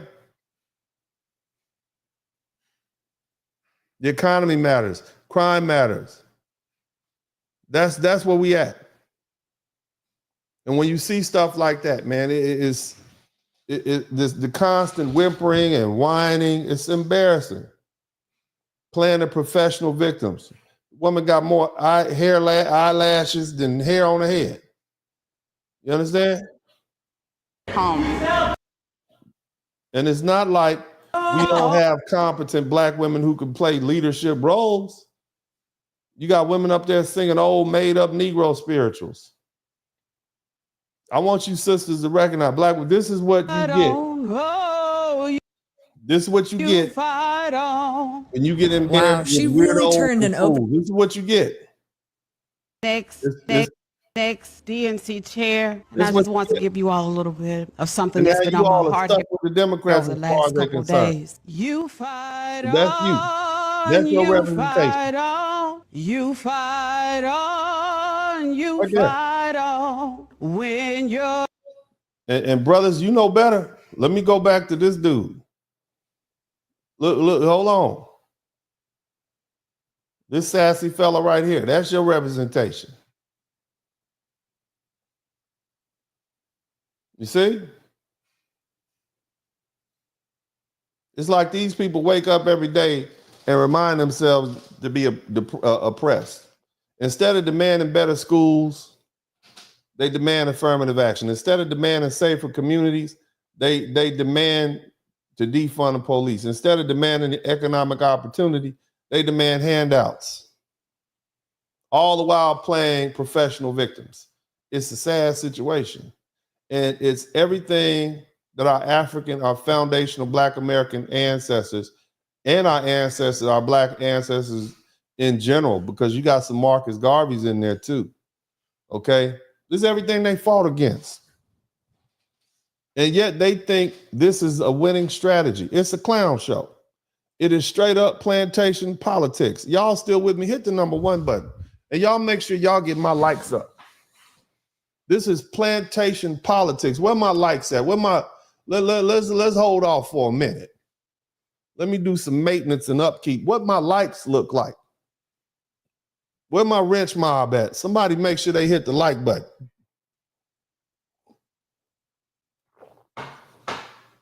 Where my likes at? How many likes I have? I've got a lot of people in there. I want to get my likes up. Have you subscribed to the channel yet? Have you subscribed to the channel yet? I need to know. Now, I'm going to keep talking about this clown show. I'm going to do my job. Your job is to subscribe to the channel. That's your job. I've been talking clean for over an hour and a half. I need you to subscribe to the channel. Let's make it happen. Let's get these subscriptions up. Okay? It don't cost you anything. I have 24 true super chats. Some of y'all broke. Yes, I know. But it doesn't cost anything for you to subscribe, though. So go ahead and subscribe. Take this time to subscribe. Matter of fact, I got a little treat for y'all. Somebody type ice baby. Somebody type, shout out to Big Bass, like he keeps the hits coming. Somebody type ice baby in the chat room. And in the meantime, y'all take this opportunity to subscribe to the channel. Hit the like button. And if you learn something, feel free to go ahead and contribute. We're going to be right back. Somebody type ice baby in the chat. Know what it means to miss New Orleans and miss it each night and day.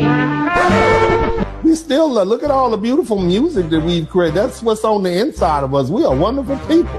This man just sat up here and said, this is what we voted for. And this is a Hispanic man. So how can you then tell us that we owe you something when your own people are saying this is the intention that they planned for? Don't be upset now that you took forever to get your paperwork in order and you never did it. The real American told you, if you don't do it the right way, if you don't follow the law, you're going to be put. So you were warned. It's nothing to do with racism.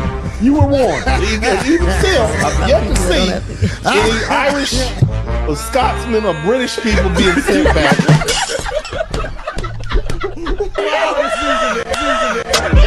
I'm from a city, hitters really thinking they pop boy. Hit with a few shells, congratulations, he a hot boy. Locked up so long, he know nothing, he a block boy. All she know is just being about her paper, she a hot girl. Wish she could hit a lick and then fade him, she a block girl. Personal Olympic, dismount, buck break him, you a not girl. How you think we up and off in that water, keep it cock girl. All I'm doing is talking to your daughters, close your mouth girl. I'm in New Orleans, huh? Surrounded by that water, huh? Projects all is, huh? Blues music, we brought it, huh? Your people moved on the East Coast, all from New Orleans, huh? Sugar coated, it turns to sugar. We call it, huh? Truth hurts, it taught us, huh? Look down on the Southerners, huh? Been rapping before Bronx knew about a hip hop. You started, huh? Iconic, immortal, huh? That's us up and you owe it, huh? Jazz music, we poets, huh? Every day we blowing, huh?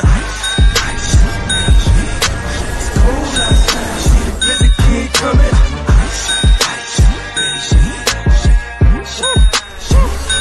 Cold with it.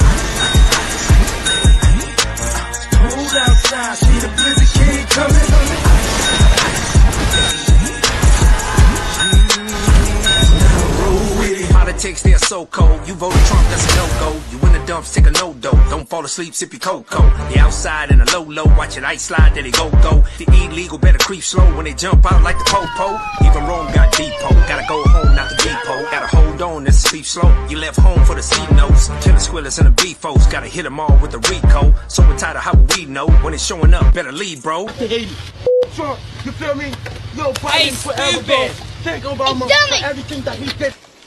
Run, Forrest, run! Run, Forrest, Run, Forrest, run, Forrest, run. If you ain't for it, I help, we're done. Better run, Forrest, run, Forrest, run. If you ain't for it, I help, we're done. Better run, Forrest, run, Forrest, run. If you ain't for it, I help, we're done. Better run, Forrest, run, Forrest, run. If you ain't for it, I help, we're done.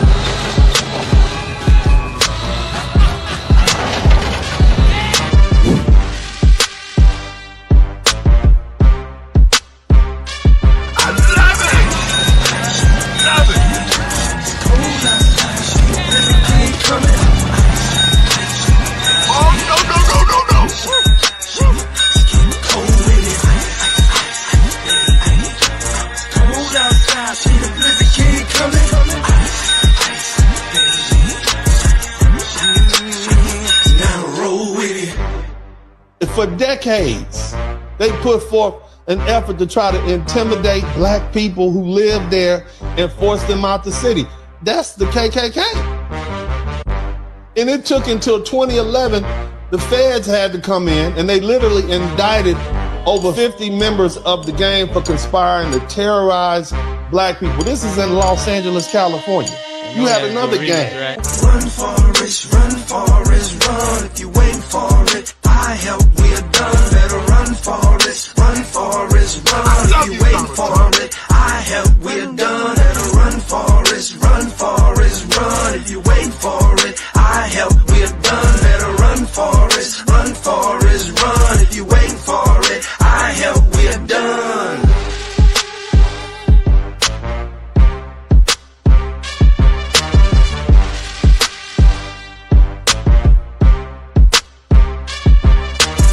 They made their bed, they had allies, and they basically sit on their allies. So they have to eat the karma that they created for themselves. I will not be doing anything that could potentially make. All the black women in the chat room say, do nothing. I want all the black women listening to this broadcast right now. Say, do nothing. Okay? Say, do nothing.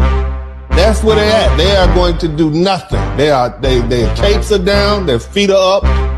Okay, they somewhere with some rocks in the bottom of their tub, soaking and sipping Chardonnay. They are doing nothing. Do nothing. That's where the sisters at. They done. They done.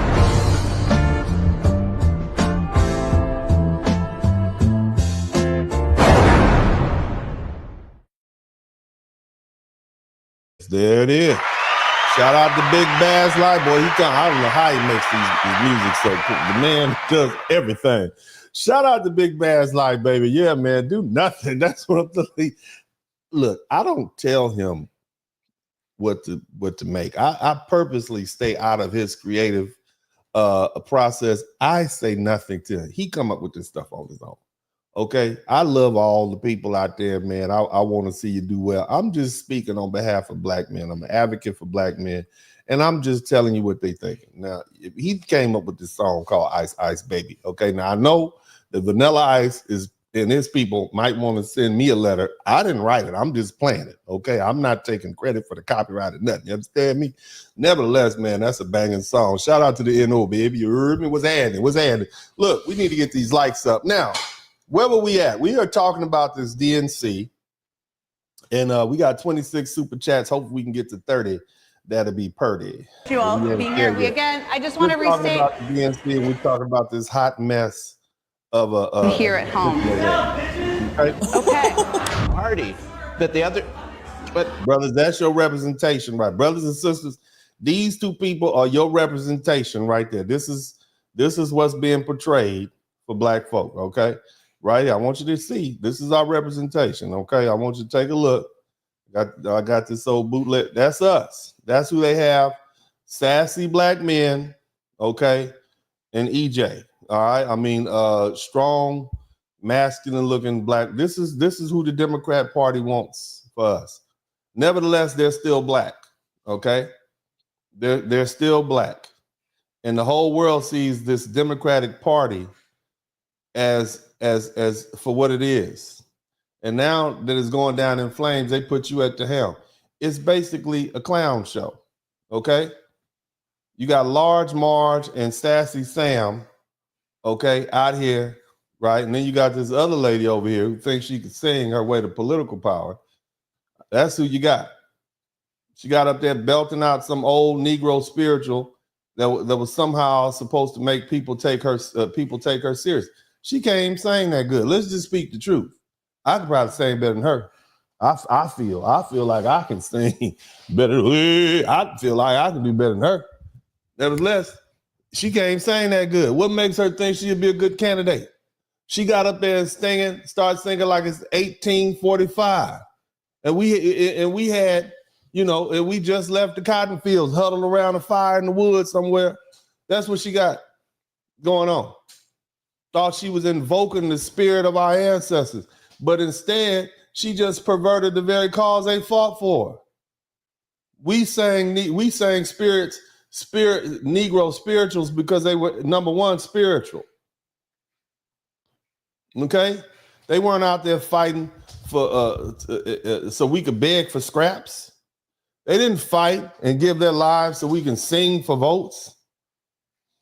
They didn't fight so we could become walking, talking stereotypes of weakness and dependency. They fought for freedom and liberty in the face of overwhelming injustice. And now these modern day clowns have reduced black political representation to a straight up minstrel show. And I'm honestly surprised that they didn't twerk at the event like the Kamala Harris rally. Maybe they should have just booked Beyonce, right? At least then the performance would have been entertaining. But see, because of this right here, this is embarrassing. Look, black women, this is what you get for getting in bed with these fools, for letting them gas you up and tell you the backbone of their organization. This is what you get. This is your representation. And brothers, that's what you get for letting it go on this long. This is exactly what happens when you align yourself with fools and weirdos. Now we're stuck. You're stuck with the Democratic Party and that only values you when they need your vote. You stuck defending the nonsense that they promote because the moment you think for yourself, they'll turn on you. You're stuck looking foolish because the same people who told you they care about black women won't even put you in positions of real power. I want you sisters to listen to me. Listen, you're the ones that keep black men going back to that party. And I'm not saying you should turn tide and go straight Republican. Vote your interest, whatever it be. Whatever it be, you make it up your mind. I'm going to vote my interest, and I'm going to analyze each individual's candidate's position, and I'm going to vote my interest. That's all I'm asking you to do. I'm not asking you to be Republican. I'm not asking you not to be Democrat. I'm just saying vote your interests. Because see, now we stuck looking foolish because the same people who told you they care about you got you out here looking bad, singing on stage. That's all they ever let you do, stand on stage and sing and cry and play the victim. And you're okay with this. This is not power. This is plantation. This is a plantation revival. That's what this is. That's all it is. Fight on, oh, that's what this fight is. On. Wow, she really turned an opening. Now, if that's what black leadership looks like under the Democratic Party, then we're lost. Straight up. We went from Frederick Douglass to twerking at political rallies. We went from Malcolm X to crying about pronouns and microaggressions. We went from Marcus Garvey to begging white liberals for permission to succeed. And you want to call this progress? This isn't progress. This is plantation politics in a new form. They keep black people in a perpetual state of dependency. They keep black people focused on nonsense instead of real issues. They keep black people playing the victim while the world moves on without us. And now they're using black women as the final line of defense, the last shield before the whole party collapse. But here's the problem. It's not working anymore. It's not working anymore. Black people are waking up. Brothers are leaving the party in record numbers. Even black women are starting to see through this scam. Shout out to the sisters. Shout out to the brothers who's thinking for themselves. Because see, when the best they have to offer is a bunch of singing and crying and tomfoolery. You fight on when your government is doing you wrong. Why would anybody take that seriously? The Democrat Party is just a joke, and they know it, and this is why they're losing, and this is why they'll continue to lose, because this is not leadership, it's not strength, and it's not progress, it's a circus. And when the last act of the show is over, when the final song has been sung, when the last race card has been played, when the last victim cries, they'll be left standing looking confused, wondering why nobody's clapping anymore. It's because the audience is left. Now, needless to say, this is ridiculous, okay? But this media role in promoting the worst of black culture, we need to stop putting these people on TV. Let me just say that, because see, for decades, the media has deliberately showcased the worst aspects of black America, always amplifying stereotypes instead of real representation. I think we all can agree on that. And this tactic, it dates back to the minstrel shows in the era of the 19th century and the early 20th century. You got black people being portrayed as buffoons, loud, foolish, and submissive. The first silent films and early radio programs, it reinforced these images. Hollywood followed suit for a century. Now, fast forward to today, right? You got the same elites running the media that continue to promote loud, obnoxious, ghetto black women and weak, effeminate black men as black culture, while ignoring the intelligent, hardworking, family-oriented black men and black women who truly represent our community. Look at what happened in the 1960s, the civil rights movement. Black leaders, you got Dr. Martin Luther King and Malcolm X, who spoke about self-respect and economic empowerment and family values.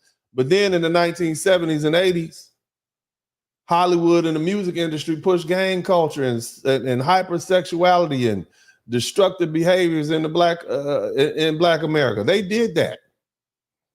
And by the 1990s and the 2000s, black men in the mainstream media, they portrayed us as criminals, hyper-masculine thugs, or some weak, docile,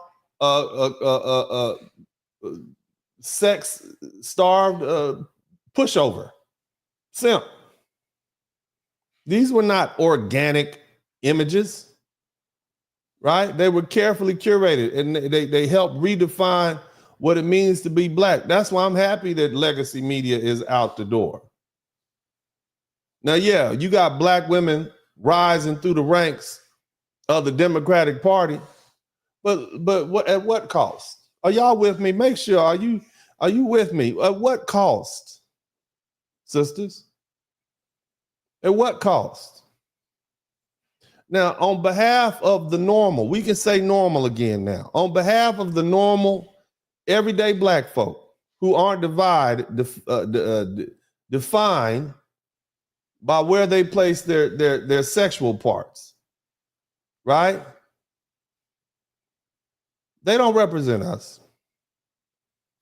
Okay? We don't want to be known as loud and aggressive. Sisters, I want you sisters to listen to me. You will no longer allow people to define you as loud and aggressive and as abrasive and angry. You're not going to let them do that to you anymore. You're not going to accept that. You got this abrasive black woman on stage. She's disrespectful, self-absorbed, narcissistic. I ain't talking about this one. This was just fresh off the plantation. You understand? Yet she's representing the Democratic Party, the same party that labels itself as the party of love. But what is it spewing? It's spewing hate and intolerance for people with differing opinions.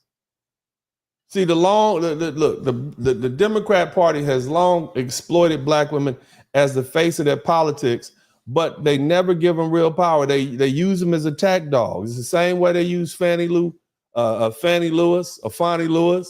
and Letitia James as attack dogs. Send them out, let them do the work, right? And as far as these Democratic ladies, anybody who says anything against, they send them out to use shame and silence to challenge if they challenge the party narrative. From Maxine Waters to Joy Reid, they're paraded out to defend the indefensible, while real black women, real leaders who conduct themselves in a dignified manner, they're ignored. Moreover, the loud, aggressive ghetto behavior, it's just pathetic. It's not a good look for black women. And black women, you need to put an end to that. It does not represent the image that you want to have going forward. Okay? You need to end that. Black women have historically been inseparable from the black family. And it played a central role in the black family. From the Harlem Renaissance, 1920s and 1930s, black women like Zora Neale Hurston, Mary McLeod Bethune, they focused on education. They focused on getting it yourself, self-sufficiency. Okay, they focused on uplifting the race. But today's Democrat Party has been replaced by the image of loud, bitter activists who prioritize feelings over facts and policies over progress. They don't care about you. And then look at these black men that they have up here. Makes us look weak. These aren't leaders, they're lapdogs. We don't want, let me speak on behalf of all the black men. We no longer want soft, feminine, agree with everything black men speaking on our behalf. Your skin color might be the same, but you do not represent us or our ideals or what we want for ourselves and our families. The emasculation of black men is not new. It's been happening since our time period as slaves. When plantation owners sought to break black men's spirits to prevent rebellions, they did it then. During Reconstruction, 1865 to 1877, when black men gained political power and economic power, the KKK was used to intimidate and lynch and terrorize the brothers back into submission. You see, in the 1960s and 1970s, after the civil rights movement, the welfare state replaced black men with the government assistance in the home. And that further weakened our role as providers and leaders. Now, here we are in the final stages of the weakening, right? And instead of having strong, independent black men who protect their communities and lead their families, the Democrat Party promised us men who prioritize emotionalism over logic. Men who agree with every radical social policy just so they can be accepted. Men who refuse to stand up for themselves and their families out of fear of being shamed and told that we're toxic in our masculinity. The Democrat Party made these men, and the Democrat Party can have them. We can speak for ourselves, brothers. And whether we sat on the couch or voted for Donald Trump, we spoke for ourselves. Look, there's a coming shift. I think we're returning to conservative values. That does not necessarily mean we all gonna vote Democrat or all gonna vote Republican. We're gonna vote our interests, and our interests seem to align with conservative values. Even those Democrats who held a party line and voted for Kamala Harris, many of them did so reluctantly because they felt as though they were fighting against an existential threat, Donald Trump being this, Yahtzee, right? But see, let me say it like this. It's been 2 weeks since he got elected, right? And if the next 4 years continue in the direction that they seem to be heading, with this no-nonsense approach of government, the removal of illegal aliens, the reduction of taxes, and the return of manufacturing jobs, which would probably result from these burdensome tariffs, that they're imposing on these foreign countries, then, guess what? It's going to force the companies to come back and relocate in the United States. That's the whole point. It's so expensive to ship your goods to the United States. We might as well just move to the United States or open a plant there and do our work. That way we can avoid the tariffs. That's how they keep their products competitive in the stream of commerce. But nevertheless, if things go as expected, well, I predict a massive shift. History supports this prediction.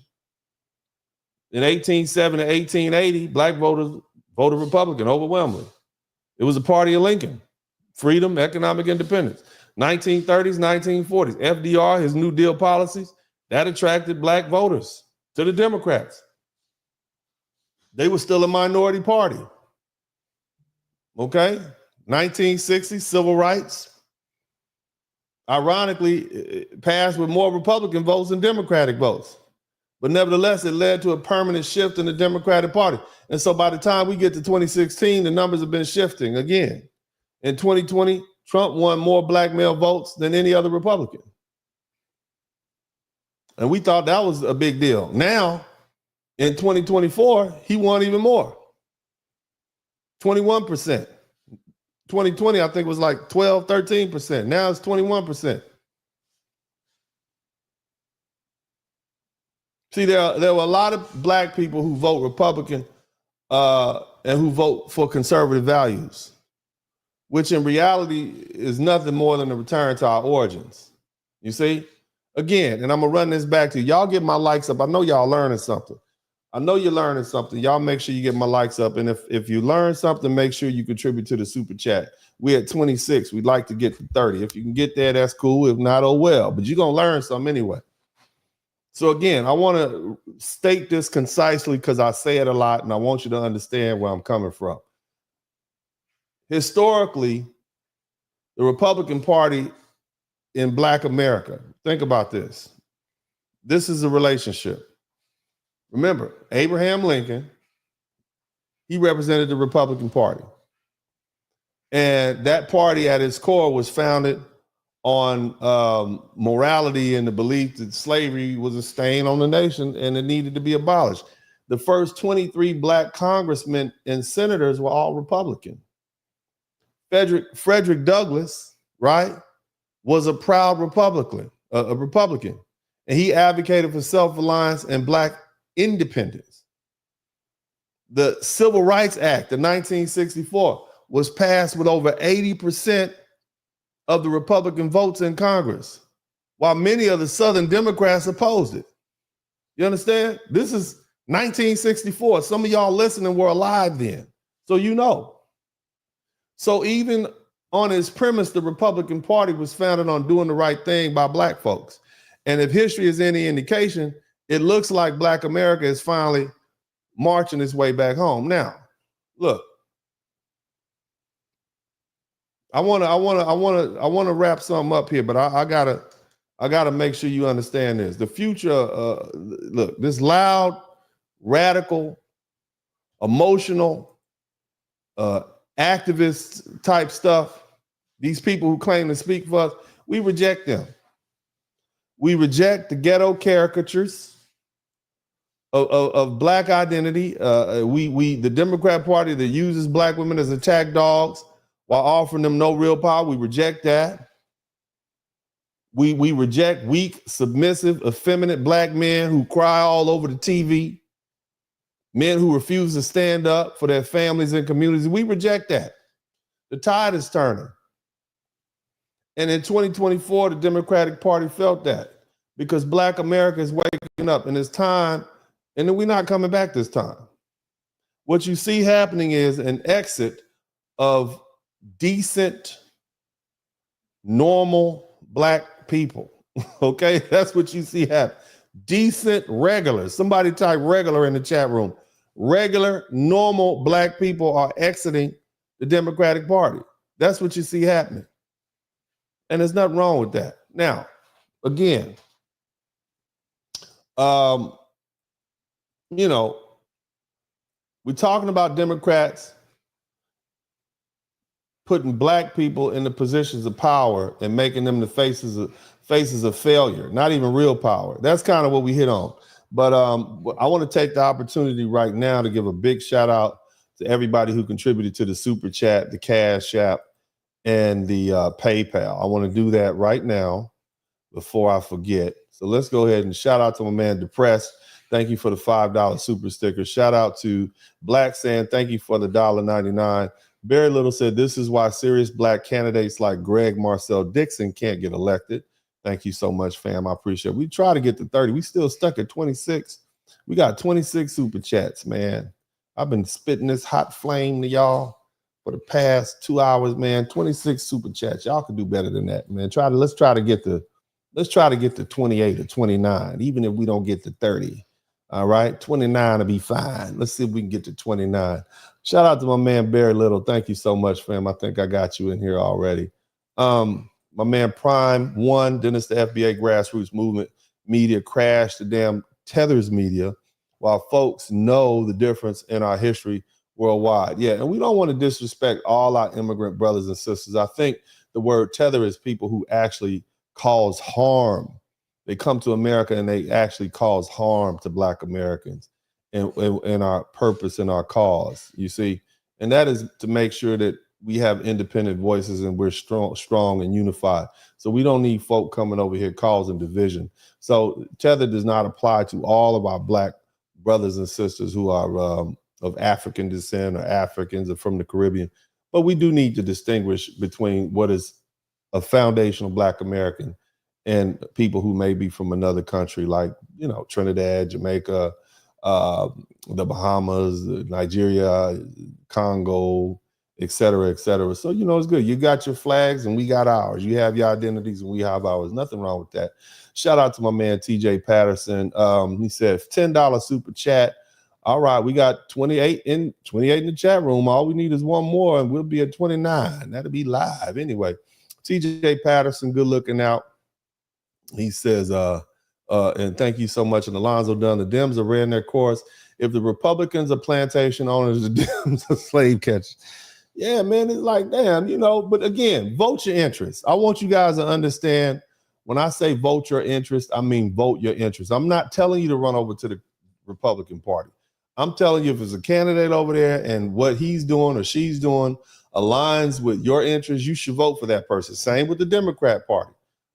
Vote your interest. Make sure you write vote your interest in the chat room. Don't ever be it said that I didn't tell you to vote your interest. I'm not here to promote one group on the other. I'm here to tell you to do what is in your best interest, starting with your vote. Now, who else we got here? Shout out to my guy, Jerry Early. Thank you, Dennis, for listening from the Big Island of Hawaii. Yeah, man, that's what I'm talking about. Man, I have never been to the Big Island. I've been to Oahu. I never took that extra. I figure I'm already in Hawaii, man. All these islands, I'm gonna just chill in the one I'm at. I don't want to spend that extra money to fly over there in that small plane. I'm cool. But shout out to you, Jerry. Thank you so much. Saint Nick 69. There is no next Clinton, Obama, Biden, or Harris waiting in the wings for the Dems. No more goodies for Keisha while Black men get nothing. They were trying to run that fella out of California. What was his name? The governor of California. But he just went up in flames. He just let the city burn up. He just let the whole town burn up. Know what I'm saying? He out here looking ridiculous. And then Trump went and put a stamp on about stopping his trip to North Carolina to fly over to California and bury the dude, make him look like an idiot. You see what I mean? Have him out there looking bad. So yeah, it's gonna be hard to rebuild, and it's gonna be hard to corral Black men and Black women into just running behind the Democrat Party when we see them for who they are. But nevertheless, thank you so much, Saint. And then also Toonie Kern, keep cooking, Uncle. Man, I'm cooking, baby. Doing my thing. Also, Alonzo Dunn, Dr. Claude. And we got 29 super chats. All right. Well, if y'all can get me to 30, that'd be great. We'll see how it goes. Dr. Claude Anderson said that affirmative action would be for one-eyed midgets and everyone except Dr. Claude Anderson is everybody's light-skinned granddaddy. He just say whatever the heck come to his mind. Shout out to you, Alonzo. Thank you so much. Red Sigma. Democrats use black immigrants against FBI. They do, but our brothers and sisters from the diaspora should not allow themselves to be used. You know, that's the thing. It's partly our fault. We shouldn't allow yourself to be used. And what you hear happening from Black Americans, foundational Black Americans, is pushback. Okay, you don't like us, we're not gonna let you just sit up here and keep using us. It's not gonna happen. But shout out to Red Sigma, my man. I like Red Sigma. He come with the jokes. Oh man, I appreciate all my old school guys have been here for a minute, man. All the dudes who used to be here when I had 50 people in the super chat. I mean, 50 people in the room. Yeah, man. Shout out to all you guys, man. We used to talk about like we used to be in here talking about military stuff and everything, man. So shout out to all you guys, man. It's been a long 4 or 5 years. They've been with me before Kevin passed away, and they still with me, man. I appreciate you guys. Over the years, I get to know their personalities, and I look forward to seeing them in the chat room when I see them. Man, shout out all my guys who've been here for years, man. Type the number of years you've been subscribed to the channel right now. Go ahead and type the number of years you've been subscribed to the channel. Please go ahead and do that now. Type the number of years. Might be 1 year, it might be 3 years, 4 years, whatever. Type in your favorite subject that you heard me speak about, because there's been such. Remember I used to do the Sunday sermons? Make sure you hit that, man. Make sure you type in all of those, man. I done had some big ballers coming through here before too, man. I had people contribute a couple $100. Like, wow, man, this is good stuff, man. But anyway, let's get back to it. So shout out to, big shout out to all my old school guys. Yeah. But anyway, TIQS, Uncle D tax, man, you don't owe me no tax, baby. It's tax free up in here. If you learn something from what I'm saying, donate. Pay me for my time. If you didn't learn something, fine. Just go ahead and hit the subscribe button. You know, hit the like button. That's it. I only want, if you learn something. I don't want anything for free. I don't want anybody giving me anything for free. I have a good time, but for the most part, that's just to give a little humor to the learning. You see what I mean? At the end of the day, I mean, I like being a teacher. Whatever it is I learn, I like to teach it. You know, and I want you all to be successful. That's what I want. I want Black men to be successful so they can have successful families. My preference is for you to get nice, beautiful Black women who will have beautiful brown children for you. That's my preference. But at the end of the day, whatever you like, if she treats you well, I'm with you 100%. You know what I'm saying? But I'm pro-Black family. I'm pro-Black men. I'm pro-Black boys, because I know we need to have strong, honest, hardworking, law-abiding Black men in the community to, you know, number one, to be good Americans, good citizens, wherever we are. You see what I mean? But that's what I'm into. But yeah, you don't owe me a tax, man. But good looking out. Thank you for that $5. Mystic Medica, thank you for the $5 super sticker. Who else? Sand Black saying Democrats love Black baby deletions. Yeah, Margaret Sanger loves the Democrats. We need more Black babies. We need more careers and jobs to support our family. Ain't that the truth? Shout out to who else we got in here? Black saying Democrat. Okay, Dion, thank you so much, Dion N. Also, paid players in demand. Thank you for the $10. Kamala got 8 million fewer votes than Biden. Those 8 million votes didn't vote for Trump. They went couch gang. Black Republicans, only 7% of eligible Black voters are not even worth mentioning. All right, thank you so much, bro. I appreciate that. Well, you know, things are changing, bro. We'll see what happens. Drizzt 12, you need to get rid of Comcast and use Easy Fiber. Oh, okay, maybe so. You might be right. I might need to do that. Shout out to James J302, J330. Thank you for the $2. JG Coder, thank you for the $4.99. Will A 3R. Red Lobster brought in a Black CEO, Damala Automaculin, 35 years old, to try to revive it. Yeah, right. I mean, just think about it, man. If you're not going now, you're not going later. But I did like them Red Lobster biscuits. You know, the little buttery biscuits, delicious. You know, with the little dip it in the little lobster sauce and the all you can eat shrimp. That was pretty damn good. Pretty damn good. I'm just gonna keep it 100 with you, man. So I hope the brother can revive Red Lobster, man. But it was some good eating back in the day when I used to live in Baton Rouge. Shout out to the Big Raggedy. Yeah. Anyway, 100,000 watts radio. Good looking out. Thank you for the super sticker, fam. Gloria Sabri, Caro Onde de Las. All right. Good looking out. Thank you so much. $5. Oh, wow. We just shot up to 35 super chats. I must be doing something. Yeah. 35. We live tonight. Yeah, man. But let's get to 40. All right. Let's go and get to 40. See if we can get to 40 before I finish this broadcast. My man LJ, thank you for the $5. Hologramic EMC, Black BLM ran 500 plus bum candidates with 91 million in donations. They got after George Floyd's death to ensure blacks they'll never elect office again. Yeah, man, that was just a big waste of time, man. That's crazy. That BLM, big, large mansions. Everybody type big, large mansions in the chat room. My man, support Black Male Media. Thank you, Simple TV. Good looking out, African Diastatic. These Negroes better have a pen and a paper too. Martell Lamar, keep spitting that, man. I'm going to keep spitting, baby. I'm going to keep spitting this truth. Thank you so much, Tomcat. He said, preach. Also, Lord Geotron, absolutely, Uncle D, you're legendary. Good looking out, brother. Thank you so much. I appreciate you. Tomcat, they expect Trump to fix what the Democrats took 12 years to mess up. Hey, he is on the roll, though. He's going to take a big chunk out of it. Dems also use Latinos again at us to LA Council and their racist comment. Yeah, it's just terrible. You know what I'm saying? It's just unfortunate. Ursa Mahan Worlds, thank you so much for the super sticker. TIQS, the best stream I like was one-on-one discussion with Kevin right before he died in Miami. Your collab in New York. Oh, yeah, thanks, fam. I appreciate that, man. Rest in peace to the great Kevin Sammy. Do you think you will do a throwback panel? I do. Yeah, I do them every now and then, man. But I have so much there's so much going on right now. Okay, there's so much going on right now. Like what I'm doing is just kind of getting it out there. You see what I mean? Every now and then I have a throwback panel. I will do that from time to time, but for the most part, just to keep it moving and kind of keep it time. I mean, we used to have some 3-hour, 4-hour panels, man. I'm tired at night. You know what I'm talking about, baby? I'm getting older, man. I got to take a nap. You know what I'm saying? So, yeah, man, but good looking out. Thank you for everybody who contributed to the Super Chat, the Cash App, and the PayPal. We have discussed a very serious topic tonight, and I want to kind of touch on a few things before we exit up out of here. Know what I'm talking about, baby? All right. Now, get a little mood music. Okay, let's go on to the top of it. All right. Mood music. Now, here's the thing. I went to number one. We got 36. I'll keep coming, man. We learning something. I'm hitting all the right folks. We learning something.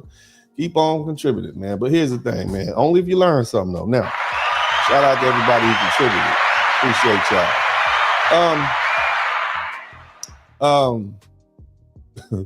This dude said, hey, Dennis, have you noticed that Simone Sanders has some broad shoulders and a strong disposition and the power of the BLM? And boy, y'all are messy. We're not going to talk about the sister like that. Where is my spray? Where's my buddy spray? Let me show you. Do you want me to spray you on your nose?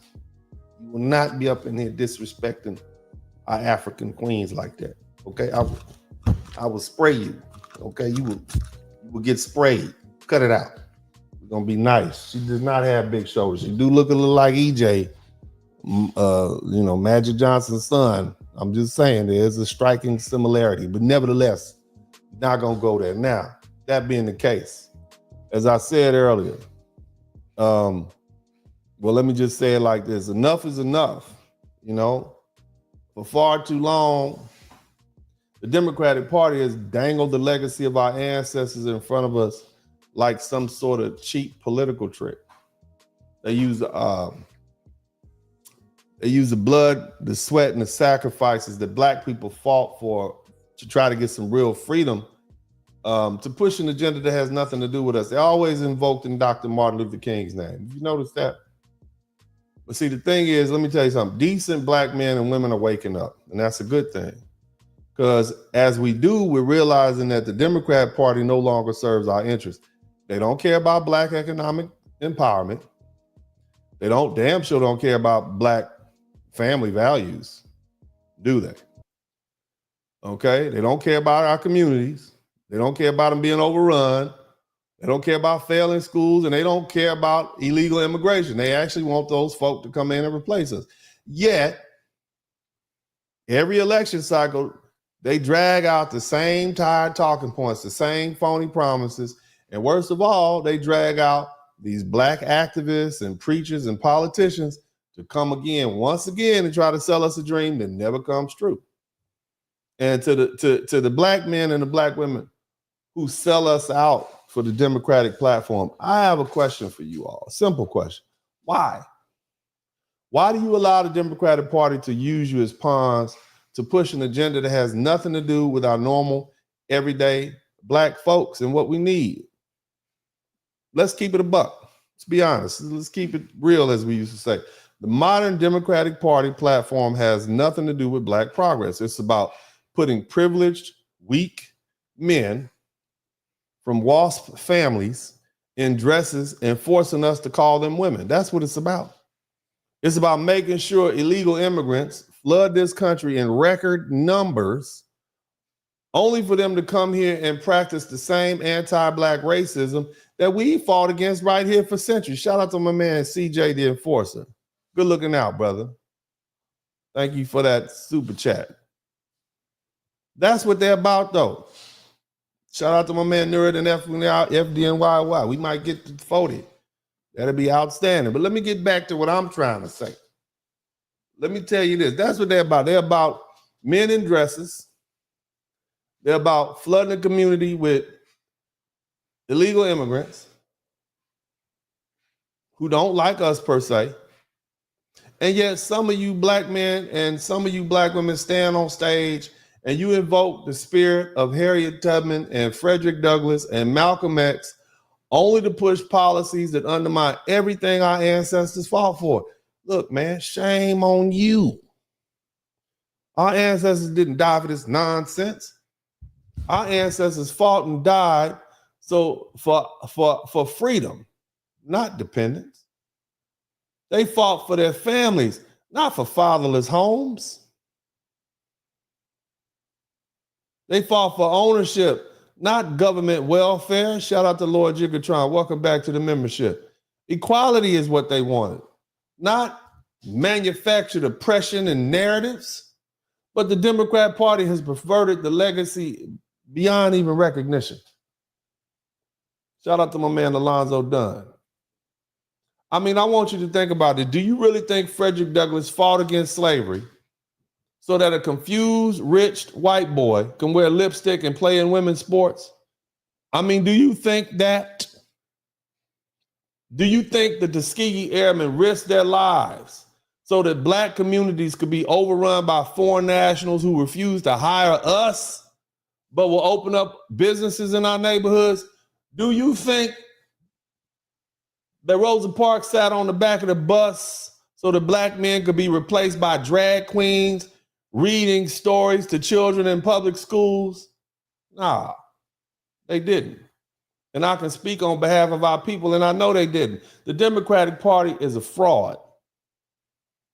And those of you who just defend it are complicit in this betrayal against black folk. Brothers, black men, especially if you're politically, you one of these people on TV, you one of those, stop being weak lapdogs for the left.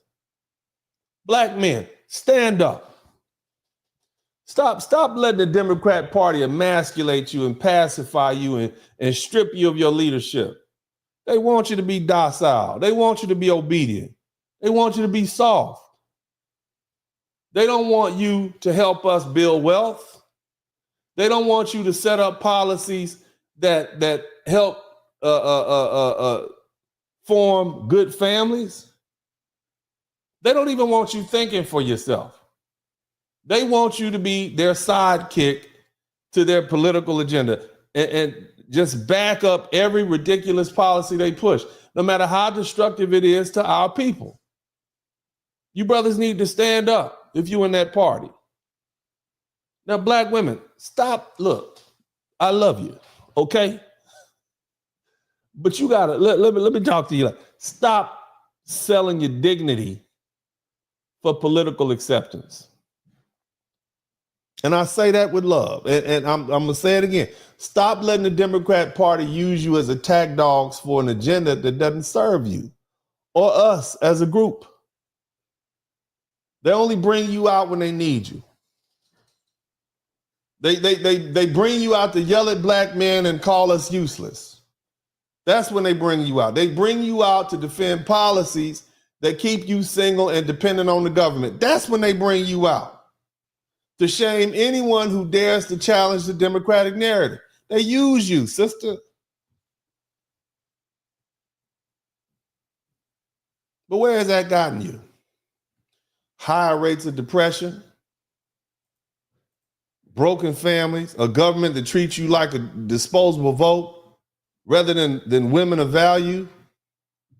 Black women, you deserve better than being paraded around as a political mascot every election cycle, only to be ignored once the votes are counted. The Democrats have made black people a joke, and it's time the self-respecting, decent black folks in America walk away. The Democrat Party no longer respects us. They don't fear losing our votes because they believe they own us. They don't listen to our concerns. Why would they? They think we'll support them no matter what. And worst of all, they expect us to celebrate policies that actively harm us. But let's be clear about something. Black men are doing, I know the brothers are done being Democratic Party's punching bag. You heard what that brother said. All we good for is wearing dresses and we George Floyd. That's what you want us to do. So you can profit off of it. And I think black women are getting to the point they about done too. They're tired of all this emotional labor that the Democrat Party has them performing. This is somebody, all the black women in the chat room, somebody type resting. Okay, black women are resting. And I think I can speak on behalf of the majority, decent, hardworking black Americans. We're done being ignored and manipulated and used. And the exodus has begun. This is a new era. It's a return to strength, family, and freedom. We're returning to what we were before the Democratic Party hijacked our communities. We're reclaiming. We're reclaiming our economic independence and our family values. Shout out to my man Nuruddin FDNIY guy 1677. We done. We're about family values. We're about political freedom. We're about financial freedom. We're going back to a time when black men led their homes, not the Democratic Party. We're going back to a time when black women value family, not feminist propaganda. We're going back to a time when we built wealth instead of waiting for handouts. We're leaving the Democratic plantation. And when the Democrat Party comes around in 2028, desperate for our votes and promising the same tired lies, we're not going to be there. Because black America is moving on, moving on. And we're going to leave this Democratic Party behind. Now, I want to give a shout out to everybody who came through, baby. I had a good time. Shout out to all you guys. I hope you have a great and prosperous week. I'm not telling you who to vote for. I'm definitely not telling you not to vote for anybody. I'm telling you to vote your interest. I want y'all to keep that in mind. Vote your interest. Whether it be Democrat, whether it be Republican, whether it be independent, whether you decide to vote for the couch. That's a vote too. It's an expression. But nevertheless, I love you guys. I appreciate you guys. Shout out to everybody who joined the chat room and made a comment. It takes a lot to do that. Shout out to all the people who will be watching the rebroadcast. Y'all make sure y'all hit the #1 button on your way out. Make sure you subscribe to the channel. It doesn't take a lot to do that. Don't cost you nothing. I ain't gonna hurt you. Uncle D ain't gonna bite you. You know what I'm saying? Subscribe to the channel, man. We have a good time over here. We enjoy ourselves. Shout out to all the folks who came through, man. Shout out to all the ladies and gentlemen around the world. I appreciate you guys. And as I always say at this time, this is Uncle D, and I'm out. Dennis Spurling. In the city where the lights don't sleep, Uncle D got the vibe so deep. Representing men strong and free. Dennis Spurling's the king of the spree. In the streets where the rhythm flows, black men rising, that's how it goes. Uncle D got the truth to show. In his heart, that's where the fire glows.